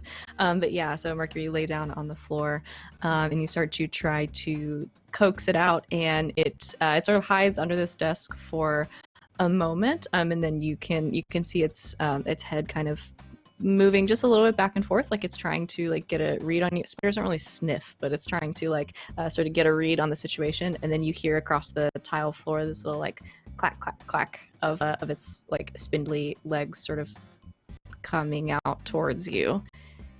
And it leans down and kind of takes its two of its front legs and kind of lifts them up, and uses the points to kind of skewer this piece of meat, and then sort of lifts it up to its mouth and eats it. You have a pet. Congratulations. I'm going to call you Jeremy. Man, Jeremy can't catch a break. Nope, he can't. That's lovely. So yeah, I kind of it kind of just like hesitantly kind of follows you, and Moria, you see it and you hear it kind of clacking across the tile floor, and it's pointy legs. We're keeping him. And as you say that, you see Moria take his hand off of the pistol grip of the double barrel sawed-off shotgun and just kind of grunts, and then starts to look around for salvageables. Yeah, you start to look around. To do that, I'm just gonna have you roll. There's like read a something plus sharp. This is kind of read a sitch. You're just looking around for things. All right. 9. Okay, that's partial success. So I'll say you can find some stuff in here as you kind of like go through these offices. There are several sort of very, very old, but some of them partially intact. Is sort of like computers. These old sort of large keyboards. In a couple of rooms there's like a TV set that still has like a lot of the wiring inside intact. So you could start sort of salvaging a lot of materials from that. I mean, you could just take the whole dang thing if you wanted. There is most of the furniture in here was wooden, so it's gone, but some of the stuff is still left. There's a few like chairs that had metal legs, like things like that, so you can start kind of stripping things if you want.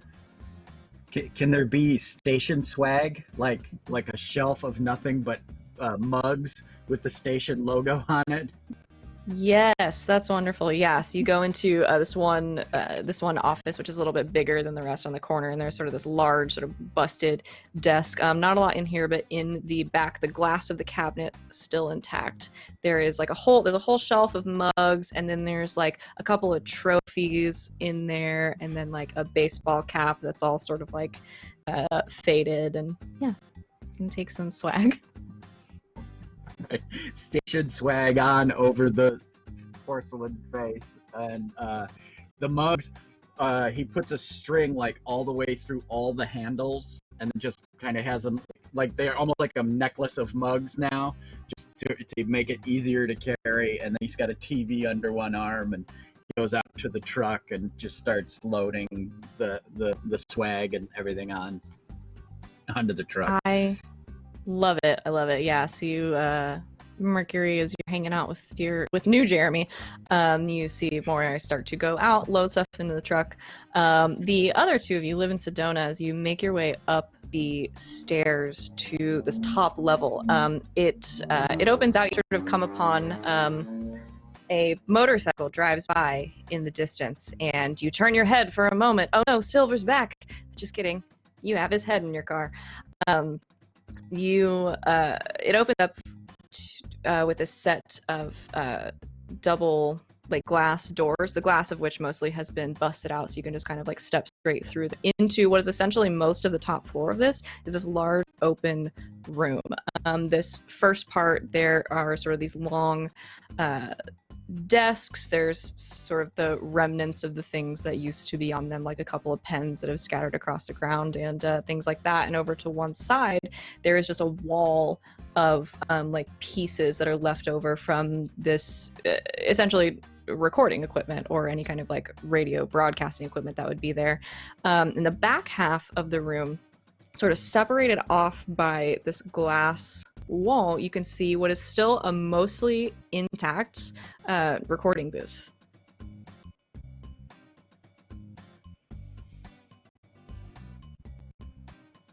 Liv runs right up to it and gets in front of. Is there like a microphone or anything? Yeah, you go inside. Yeah, so she runs right up to the microphone and it's just, you're listening to Radio LIV. This week, we've got acid diarrhea pouring out of the very earth around us. And notorious gang leader Silver gets decapitated like the dumb, shiny schmuck that he was. And he totally deserved it. In other news, all right, I've had my fun. This is so fucking cool. Sedona's you finish watching all your... of this. Sorry. Yeah, go ahead. Sedona's watching all of this, and the wheels are turning. She's watching it, and the wheels are turning. If we could get this up and running, and this is in her head. If we get this up and running, I can get my match out, big time. There's the whole damn world, even maybe.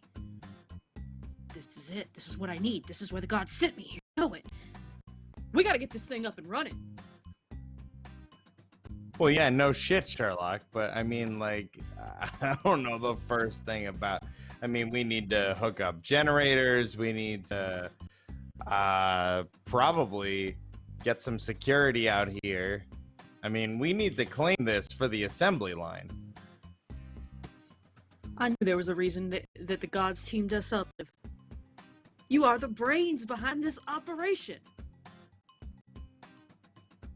All right, well, usually flattery will get you everywhere, but what do you want? Oh. Why are you buttering me up? Liv, I just like the cut of your jib.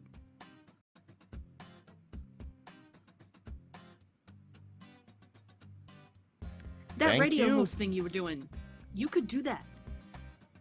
It could be perfect. Think about it. We could have variety hours. Keep people entertained. Entertainment's hard to come by this day and age. Well, I guess, but I mean, I was thinking more big picture, probably be better for communicating with, I don't know, other settlements or something. Certainly. I mean, expanding. Certainly. The uses are endless. We could get our message out to the world. Yeah. I don't know. We just have to be cautious about attracting unwanted attention. I mean, we gotta do this right. The whole point of me colonizing the assembly line was the wastes need protection. People need protection. And this is... I mean, if we go out swinging our dick like it's gonna knock over the Eiffel Tower, we're gonna get that dick just as easily chopped off if we're not careful. You follow what I'm saying? Absolutely. Dick chop off. Gotcha. Now, here's the deal. You inspire people, Liv, and so do I. And that's why I like you, because we're a lot alike. We get our message out. We already have the numbers. We can protect this. We can protect the assembly line. But people need respite. We need more people. More people mean more goods. More people mean more services, more protection. Recruitment. I'm saying, Liv. That's the best thing we could do. Yeah, that would definitely have to be step one, is more people, more bodies. Now, not everybody wants just... Some people want safety, and that's true. Most people, that's basic. You know, basic needs. Food, water, shelter. But people need more than that to truly feel secure in their lives. And I think I offer that. And I think that's why you might keep me around, huh?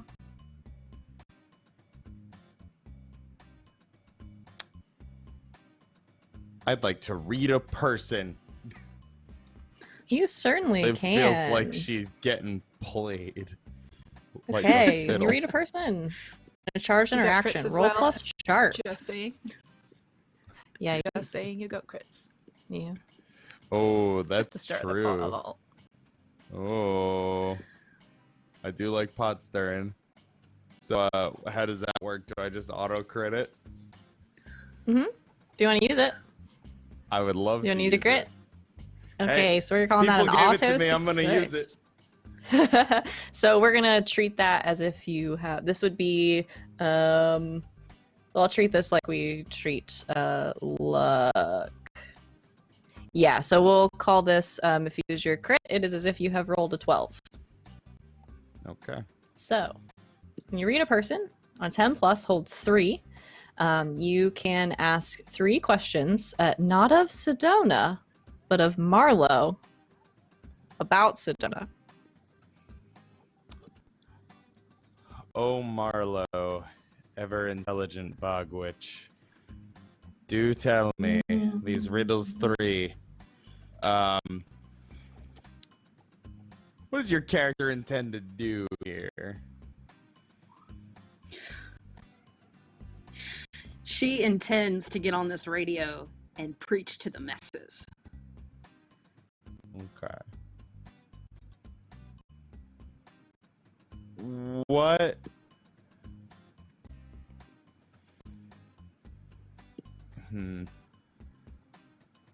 What's your character really feeling?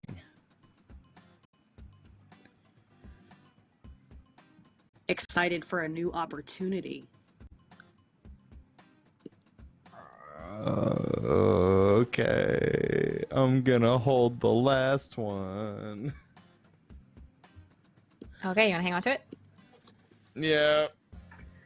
Excellent, excellent, excellent. So you're standing here having this conversation? Can work with this information? Yeah. Well, if I let you spout your sermon and everything, I mean, I don't want to...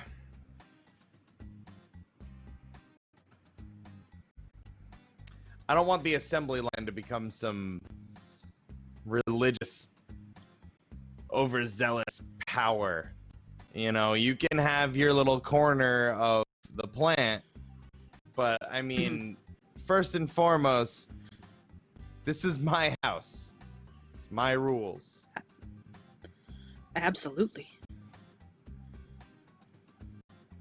Is your character telling the truth? Oh, Uh, yes, for now.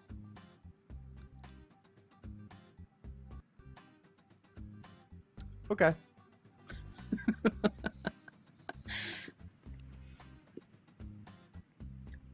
All right, so you've got a pretty good read on Sedona there. As the two of you are standing here having this conversation, from outside the recording booth and sort of out in the rest of the room, you hear a clicking sound, like something tapping on glass. You turn around to look, and you see sort of moving across the glass on the side of this recording booth towards the door that you came in, this very large creature that is sort of bracing itself with its very large claws against the glass.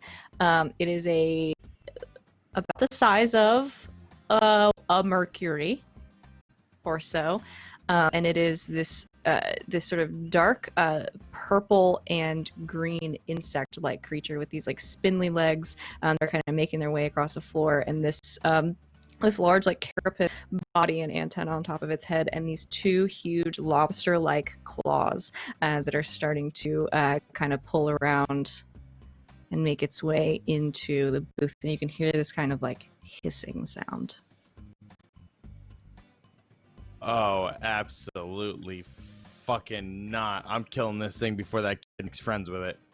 And as it hisses at you, yeah, you see these bright, glowing green sort of acid spit from its face and just kind of coats the floor in front of you.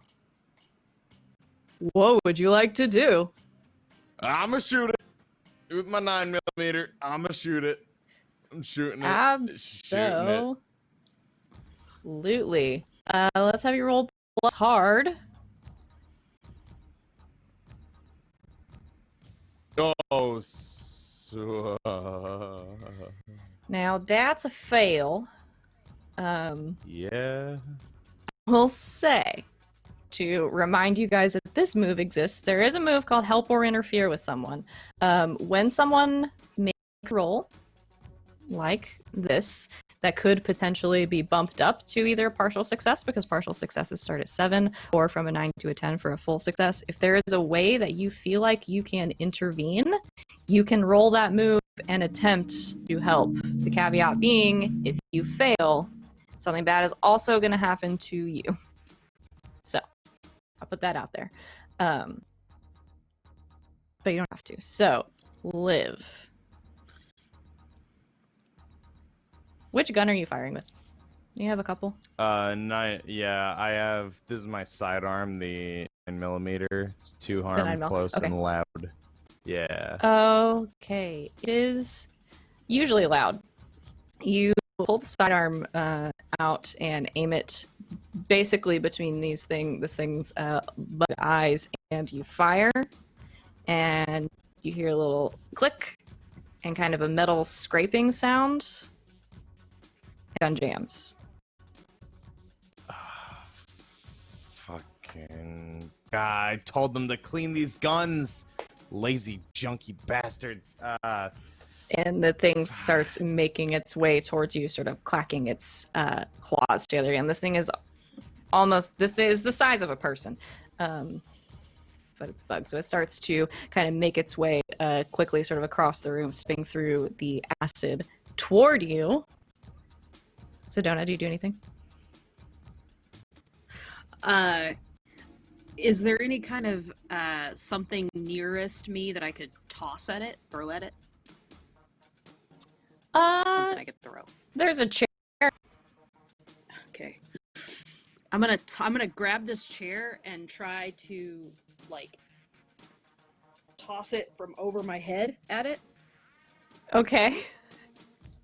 Am I gonna have to decide how much harm a chair does? Yeah, so you pick this chair and sort of chuck it towards the thing. Please roll plus hard. Oh.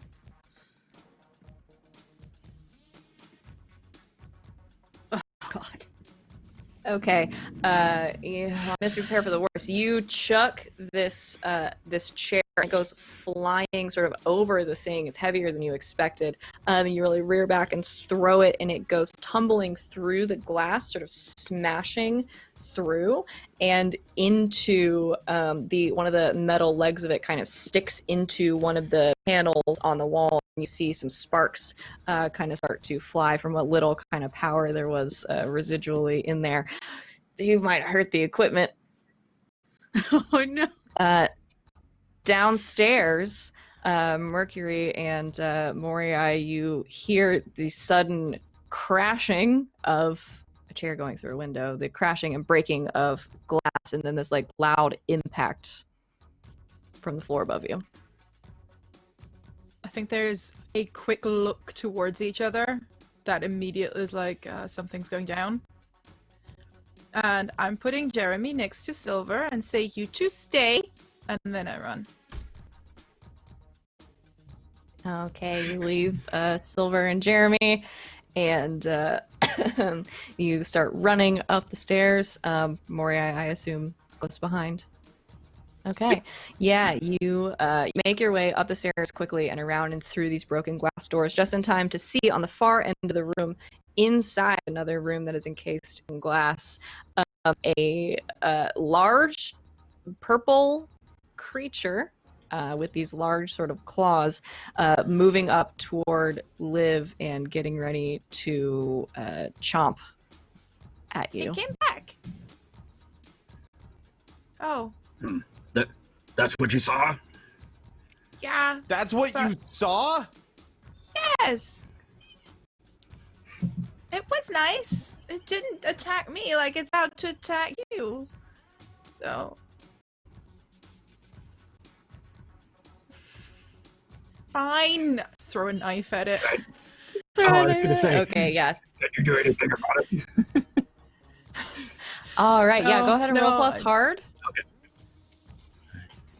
I know my humans are more important. I was just wondering if you could get in its head. I mean, I don't know if this is like Monster of the Week, where all the moves don't work on monsters unless it says so. But I don't know. There's not really a rule for talking to weird bug creatures. See, yeah, so that's what a...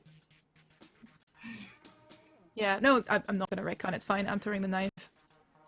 Okay, yeah, so that's partial success. How much harm does your knife do? 2. All right, so Rainbowy. yeah, so you're gonna exchange harm. So you sort of get in position and sort of throw this knife towards a thing, kind of sinks into its side with this like crunch as it pierces the carapace on the outside. And where the knife went in, you see this like green glow from the side of it, and then this just spray of acid sort of shoots out. It doesn't coat you because you're a little bit far away from it. It does sort of like spray and make it to like your legs and your feet. You're going to take 2 harm from that. That ignores armor because it's acid. Is there a protect? So you hear this like someone move? sizzling. What a good question. I don't think so. Okay. Do I roll the suffer No, harm there's thing not. again? Yeah, let's do it. So roll plus the harm you took. Pull that up. Succeeds partially. Okay, it's 7. So I'm gonna say you're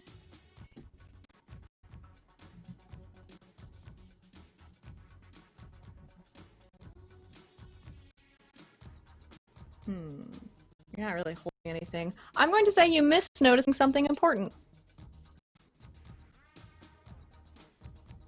What it is you don't know.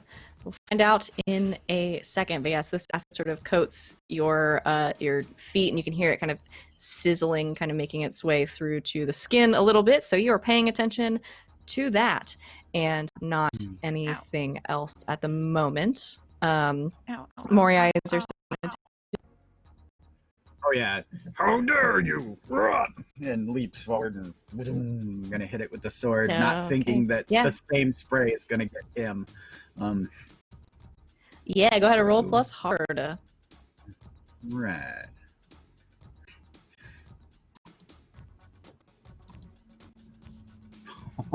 Oh, 14. Okay, that is me. So we're having you go aggro on someone. So on a 10 plus, oh no, they have to choose, excuse me, either to force your hand and suck it up, or cave and do what you want. How much harm does your sword do? 3. 3? So that's gonna be 5 total. Okay. Yeah, so I think they're going to cave and not be attacking your friends anymore. So you go and sort of leap forward, cleaving down with the sword, leaving this just like huge gash kind of across the thing, and you can see it doesn't spray out this time because the gash is just so large. It just starts to like ooze this like greenish kind of glowing goo, and it starts to spread across like out over the floor and everything. And as this happens, you can see it kind of start to skitter backwards and kind of like trying to hold itself together, and it starts to make its way towards one of the busted out windows, like it is going to try to get away from you. Oh, by the way, a literal tag on my weapon is messy. So these descriptions have been like it so far. Like head lost, Kush, Luke on the floor. Awesome.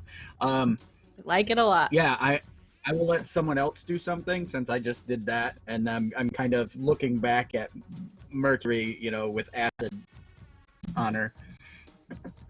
Okay. Yeah. So this thing is sort of skittered out of the booth and is heading like towards one of the open windows to make its way out.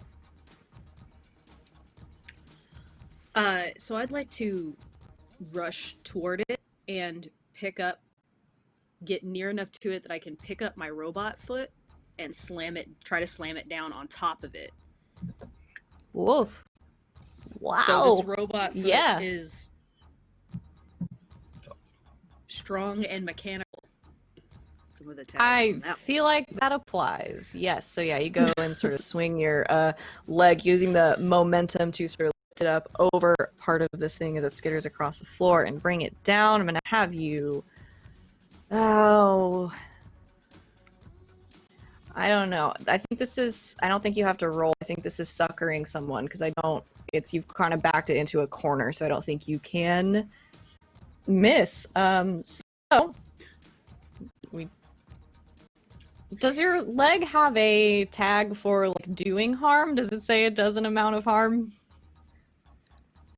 It says untiring, strong, mechanical, locks up, and insensitive.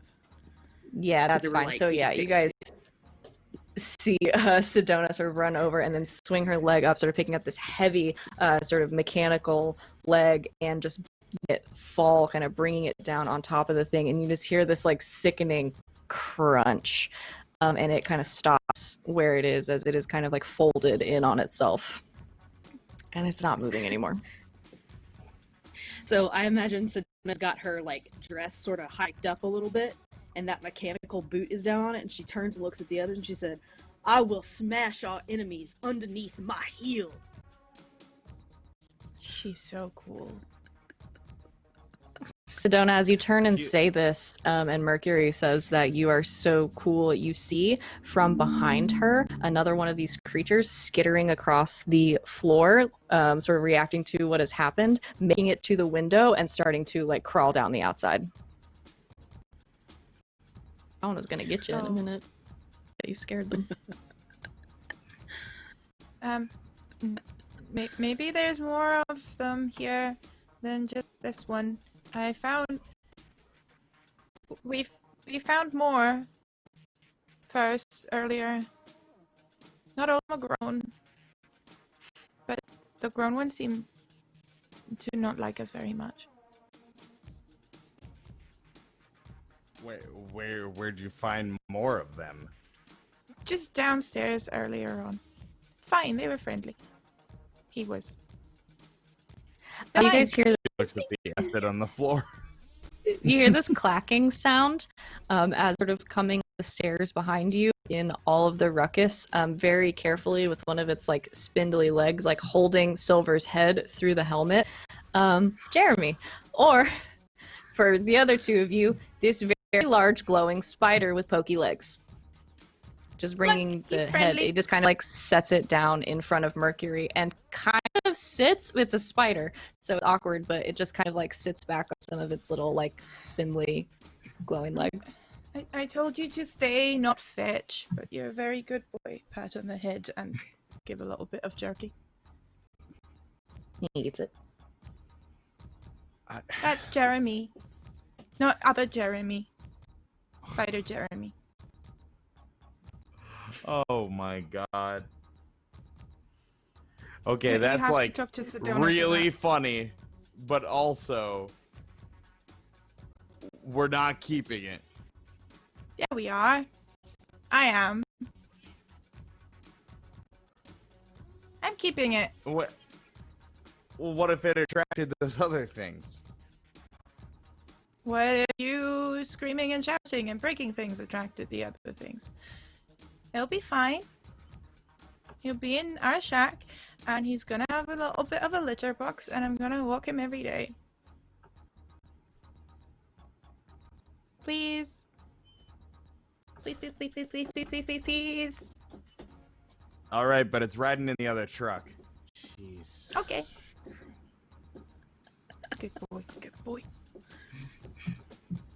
Okay, you seem to be relatively safe for the moment. What is the plan moving forward for this place specifically from you guys? What would you like to do with it? Do you want to keep salvaging things out of it? You want to leave the second floor alone? I'd like to have the lads search the place just to see if there's any more of an infestation. Just, you know, weapons up. Just in case you find any creepy crawlies and, you know, if they're friendly, if they're not friendly, just fucking shoot them. I don't care. I'm picking Jeremy up so he doesn't get shot. Except that one. He's named after you. Hi, Jeremy. Jeremy meet looks really Jeremy. touched, actually. Thanks. Thanks. That's You can pet that's him. actually Fine. kind of He's nice. friendly. How did you guys manage to make this wholesome? You so you send the lads as they were sort of around, sort of scoping out the rest of the building, taking out a few more, no more like Jeremy, but a few more of these sort of purple lobster clawed abominations, really. So yeah, they take care of it. They're not really worse for wear. A couple of scrapes, some acid burns, some armor that's going to need to be replaced. But they're a small gang. They can take care of it. So yeah. Is there any So, more boss. anything else you would like to do before you leave? Are we taking the stuff with us? Or do you want to make the radio here? I think it's gonna need a little bit more of a delicate touch. I didn't realize how much of it was going to be intact still. Might have a crew of our tech heads come out here and take a look around. But yeah, this could work. Might make this an outpost. Yeah.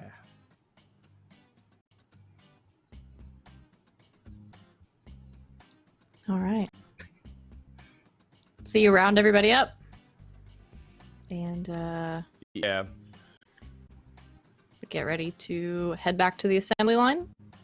Anybody else? Anything you want to do before we leave this location?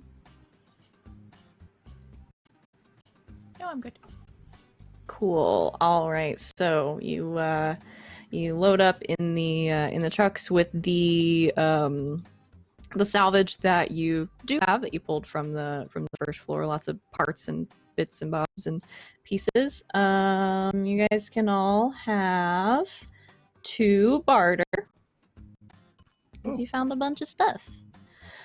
And you drive off into the sunset back toward the assembly line. The guys start unloading the pieces under the supervision of Tesla and get it all locked away and squared away. And yeah, no one died, which is good. So you sort of have your evening. You do, I imagine, have some sort of well, in this one it would be an angel, but some sort of medical person who can, now that you've made it back, sort of help patch you up, kind of get everything together. What are they like, Rob?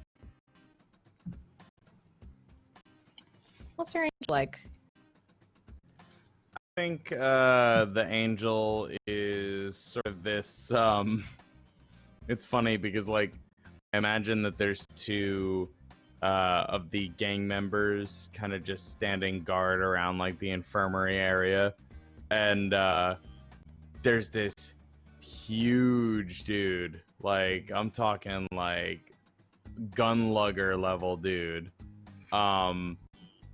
with tiny little glasses and like this kind of oversized, or like this the biggest lab coat you ever seen, but it's really scuffed up. I mean, it's really torn up. I mean, he might have patched it together, but I like to imagine that he looks like Dave Bautista with tiny little glasses. And Love that. We gotta give him a name. That's Dr. Dwight. Dr. Dwight, the very, very large, probably intimidating angel runner of the infirmary here at the assembly line. So yeah, you guys can sort of go to him. You have a little bit of downtime. He can patch you up, get those mostly burns, I think, today taken care of, get Mercury shoulder stitched up and everything like that. So since you have a little bit of time after this, between sessions, you guys will heal the harm that you suffered. So that will be good. I want to... What time is it? All right, I want to leave you with this scene. It's sort of later on in the evening. Liv, what do you do with your evenings? Liv typically kind of does her rounds. Maybe as the market's closing up, she'll just walk around, make sure everything looks good, kind of mingle with the residents, kind of keep stock of how everybody is.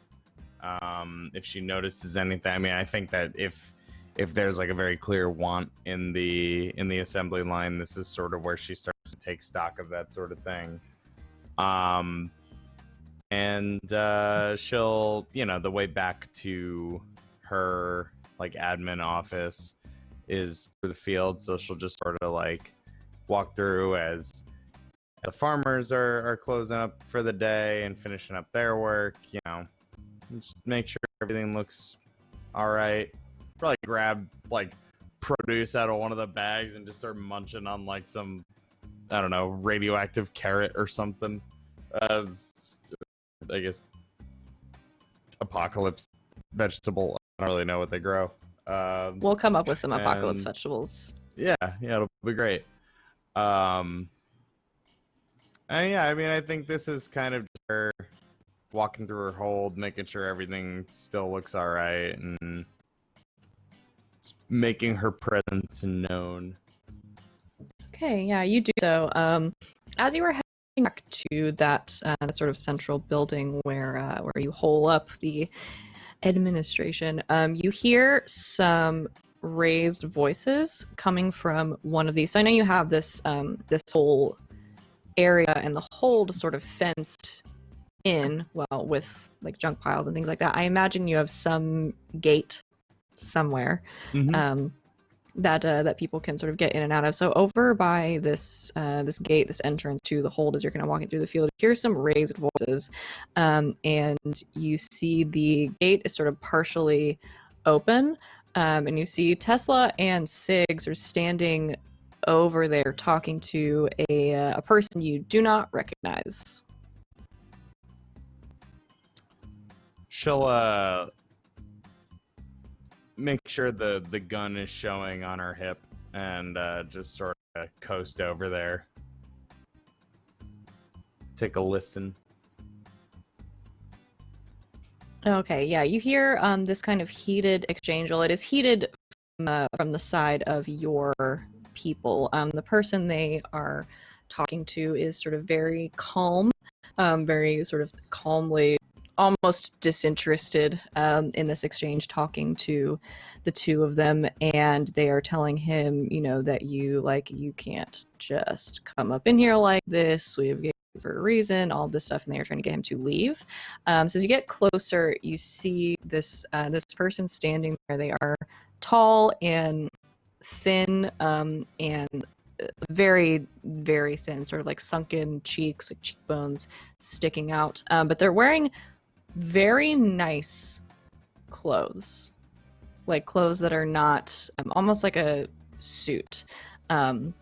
That has sort of been made and kind of tucked in to fit this like very thin framed person, but clothes that are not dusty or dirty or full of holes, and kind of giving Tesla and Sig this like dead-eyed stare. And as they start to kind of usher this person out of the gate, he sort of stops very briefly, kind of turns around, looks to them, and then looks to you, sort of standing behind them.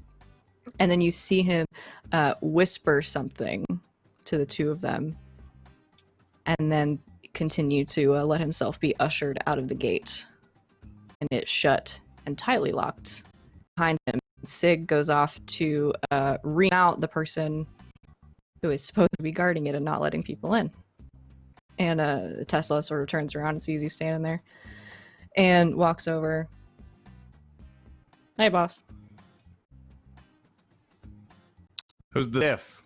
Looks like a walking corpse, this son of a bitch. I don't know, man. Somebody from another settlement. Said his name was Hollow. Fucking looks it. Hello. What did he want? And make nice? I don't know. He was kind of rambling a little bit. He said some weird stuff, but I think word might have got out that y'all got some pretty decent salvage today. Word got out. I don't know, man. He Get seemed to out. know We didn't something get about the radio something. up and running. He seemed to know something about something, but there's another hold. It's about 15, 20 miles to the west. You heard of it? It's called Pinnacle. Built out of that old hotel that was blown out. Apparently, somebody's taking it over. Anyway, he said, what did he say? Something about prosperity, and basically, I think they want what we got. So, guy finds a pair of nice looking clothes in an old hotel, rented out to fucking asshole rich people, decides suddenly he's gonna be an asshole rich people, and walk in here swinging his pinprick of a dick, trying to threaten my people. Oh, this is just shaping up to be one of those weeks, isn't it? It's looking like it. Well, lock the gates good and tight. Keep an eye out. And I hear anything from me, send people our way, we'll let you know. Best folks on the gates tonight. I don't want any of those numbnut junkies in the garage that fucked up my gun. That's what I needed to do today. I'm gonna go hit somebody with it. Gun jam. I was gonna get eaten by some. It jammed. I was eaten by some fucking scorpion person thing out in waste, and the Brainer kid like decided to make friends with it. It was a hell of a day. I'll tell you later, Tess. But anyway, long story short, need a new gun. So guess first thing I'll do that tomorrow, so I don't get my head blown off by some dickhead in khakis tomorrow. All right. I'll be on the gate tonight if you need me. Something don't feel right. Yeah.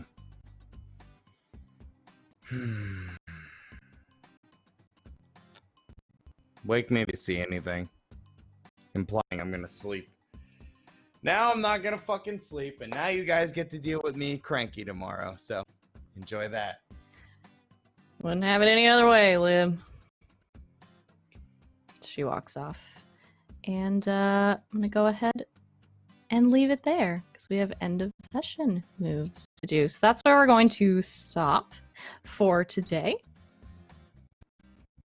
With some spooky revelations and a weirdo showing up at your gates. Thank you guys so much for playing today, and thanks everybody for hanging out in chat, or if you're watching this later on YouTube, presumably leaving us some comments about your favorite things.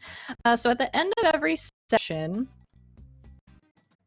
we will not that one session end. We will do the following. So I will ask all of you very briefly to choose a character who knows your character better than they used to.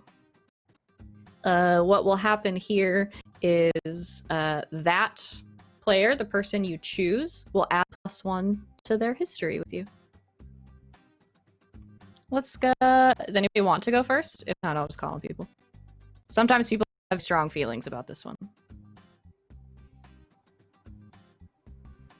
I think Liv definitely knows Sedona a little bit better after reading her so well. Yeah. Nice. Mhm. Oh, I love that. Okay. So Rob, you'll add a +1 to your history with Sedona. Yeah, which means And for your reference, experience. nice. So yeah, I double checked. If you hit +4, you roll over. If you hit -3, you roll over. Back to 0. So, I double checked. It's 0 or +1. When you roll over, you go back to 0. You go back to 0. Okay. Yeah, and you'll mark experience if you roll over. Yeah. All right. Well, that's Sedona.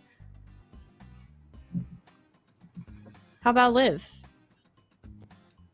Who knows better? So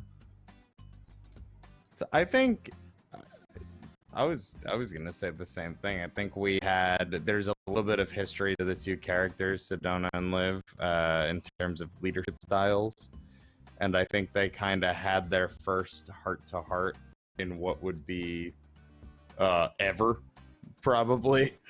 Like, listen, Yeah. I want to do this, but none of your freaky deaky religious bullshit. But also, I know you're up to something. I'm gonna keep my eye on you. And I think she wasn't terribly unclear about that. So That's really fair. So yeah, Marla, you'll mark +1 to your history with Liv. So yeah, just for you guys' reference, if you do hit +4, you'll reset. If you hit -3, you'll reset. And you mark experience. Mercury, what do you think? I think most likely Liv knows Mercury a little bit better now. Just because I feel like Liv was trying to not get to know Mercury in as far as she could stay away from that weirdo kid. And you kind of got the full Mercury experience today with the head in the car starting to smell in the sun, the pet spider. So yeah, no, I don't think, I mean, obviously the other two kind of know her or know what to expect already. Liv certainly did not. All right. So yeah, you'll mark +1 to your experience with Mercury. And I double checked again because apparently I can't read this rule. You were right. If you hit +4, you roll over to 1. It's if you hit -3, you roll over to 0. You got it. You know the rules. All right. Moriai, who knows you better? I think gonna go with Sedona because Okay. I don't think he's ever seen Moriai do what he does. And this was probably her first scene of, where is this idiot going? Why is he leaping from the truck? You know, that sort of thing. To just see this monster in action was probably her first time at that. And I think Liv has probably seen that before. And yeah, Mercury obviously has. So I think that, I think it would be that direction. Okay. Yeah, so Marlo, you'll mark another +1 to your history with Moriai. Wonderful. Look at this wonderful family you've created. They're great. You even have a pet now. Thank Charlie. Thank you, Chuck. Man, I kind of hope we get more pets now because that one I just pulled out of my brain, but it was really fun. All right. Thank you so much, everybody out there, for watching with us today. If you're with us live, we're so glad you're here. If you are watching us later on YouTube, we're also very glad you're here. Leave us comments, talk to us, tweet at us, come to Discord and tell us what you thought. A couple of things I want to mention before I forget. Stick around after this because at 6 p.m., guess what? It's Eclipse, the Urban Shadows game that is going on here on the channel. It rules. Stick around, watch that. They do a great job. And if you like Powered by the Apocalypse, this is the day for you because Urban Shadows also is on. So stick around for them, 6 o'clock Eastern. And then the other thing I want to mention is EncounterCon is coming up August 29th and 30th. We'll be hosting a ton of games, some of them streamed, some of them offline. The details for that are in the Discord. There's a link in the chat on which you can join. There's also one here on Twitch. There's just links. There's links on links on links everywhere. You can find it. Yeah, come hang out in the Discord if you want more information about that, or if you just want to hang out and talk about the shows and games and stuff. We'd love to have you. YouTube as well, and Encounter Roleplay also has a Patreon that you can support if you feel like what we're doing over here, and we appreciate all the support, so much support, especially today in the chat with the tweets and the donations and the subs. Cannot thank you guys enough for supporting what we're doing here, because it lets us sit here and have fun and make shows like this. So yeah, stick around after this. I am going to let you all one more time tell us where we can find you when you're not here, and plug anything you want to plug. I'll just keep the same order every time. We'll start with Rob and go around. Rob, who are you? Heck if I know. Hi, I'm Rob, or bonus stage Rob, or bonus_stage_Rob. You can find me doing roleplay shenanigans like this all over the internet. You can find me Thursdays at twitch.tv/runawayrobot_ for a Humblewood 5e campaign where I am a hedgehog cleric named Eli. He's a good southern boy and he likes to heal friends. You can also find me playing another game with Savvy and GB over at twitch.tv/game nights. That's game nights with 2 G's, or game with 2 G's and nights with a K. That's at 4 p.m. Eastern on Sundays. It's a Monster of the Week campaign. I played Travis, who was a crooked and is now a spell slinger. And then when I'm not doing that, you can find me at my channel, twitch.tv/bonus_stage_Rob, where I'm playing various video games. And by that, I mean just a lot of Fall Guys right now. Just a lot of Fall Guys. So that's what I got going on. Thanks. Awesome. Marlo, who are you? I am Marlo. You can find me at Marlo Bogwitch on Twitter, and I post about everything I'm doing there. So I am on a couple different things. My baby, my beautiful child, I'm on a podcast called Sins of the Father. I play the Arguvalia, and I also edit that show. So if you like my work, you can hit me up. I am gonna start taking jobs for editing for podcasts and things like that. So that's something I'm working on. I'm also on Cult Divinity Lost. This one's actually on DLive, and it's DLive.tv/transient presents. This one's very scary, so content warning there. Don't watch if you can't handle horror and torture and all of the horrible things that come along with that. Then Fridays I'm here from, well, it's 2 to 5 my time, but I'm central. And then I, on Saturdays, am on Featherfall TV playing a 5e campaign called The Gateway Wars. And that should be starting up this Saturday from 8 to 11 p.m. Central Time. So check me out, hit me up, follow me on Twitter. I do lots of one-shots too, so I'm around. Thanks for having me, guys. We're so glad you're here. All right, Lydia, who are you? No one on this channel knows who you are. Know who I am. I'm very happy right now that this has just surpassed all my expectations of the setting and the people to play with. Because yeah, the Brainer is a difficult playbook to get right with a group, and this seems like it's working out quite well. I am here a lot all the time, every day of the week, because Charlie owns my soul. That's why she's given me, I mean, I'm just gonna make it mine, a pet spider to make up for that.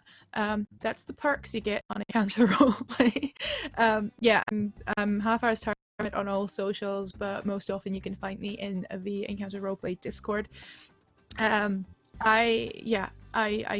love this game, absolutely. I checked Savvy's stream last season, which is why I wanted to be on this one, and which is why I also kind of nabbed her for a game I'll be DMing, a 5e campaign on Press, on the official Kobold Press Twitch, which is going to start not this Monday, because as you can hear, my voice is a little bit shot, so just to give this time to heal up, on Monday 17th we'll be starting with Lesson Deep Magic on Kobold Press, and we've got a couple of really fun people. We've got Colonomicon, we've got Savvy, of course, Nora Enigma, Justin is with us, and Draku, and they are already kind of making me despair in the best possible way.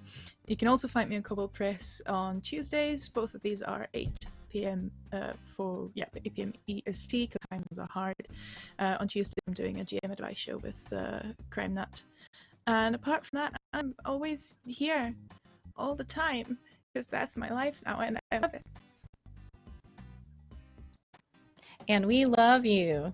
GB, Yeah. who are you?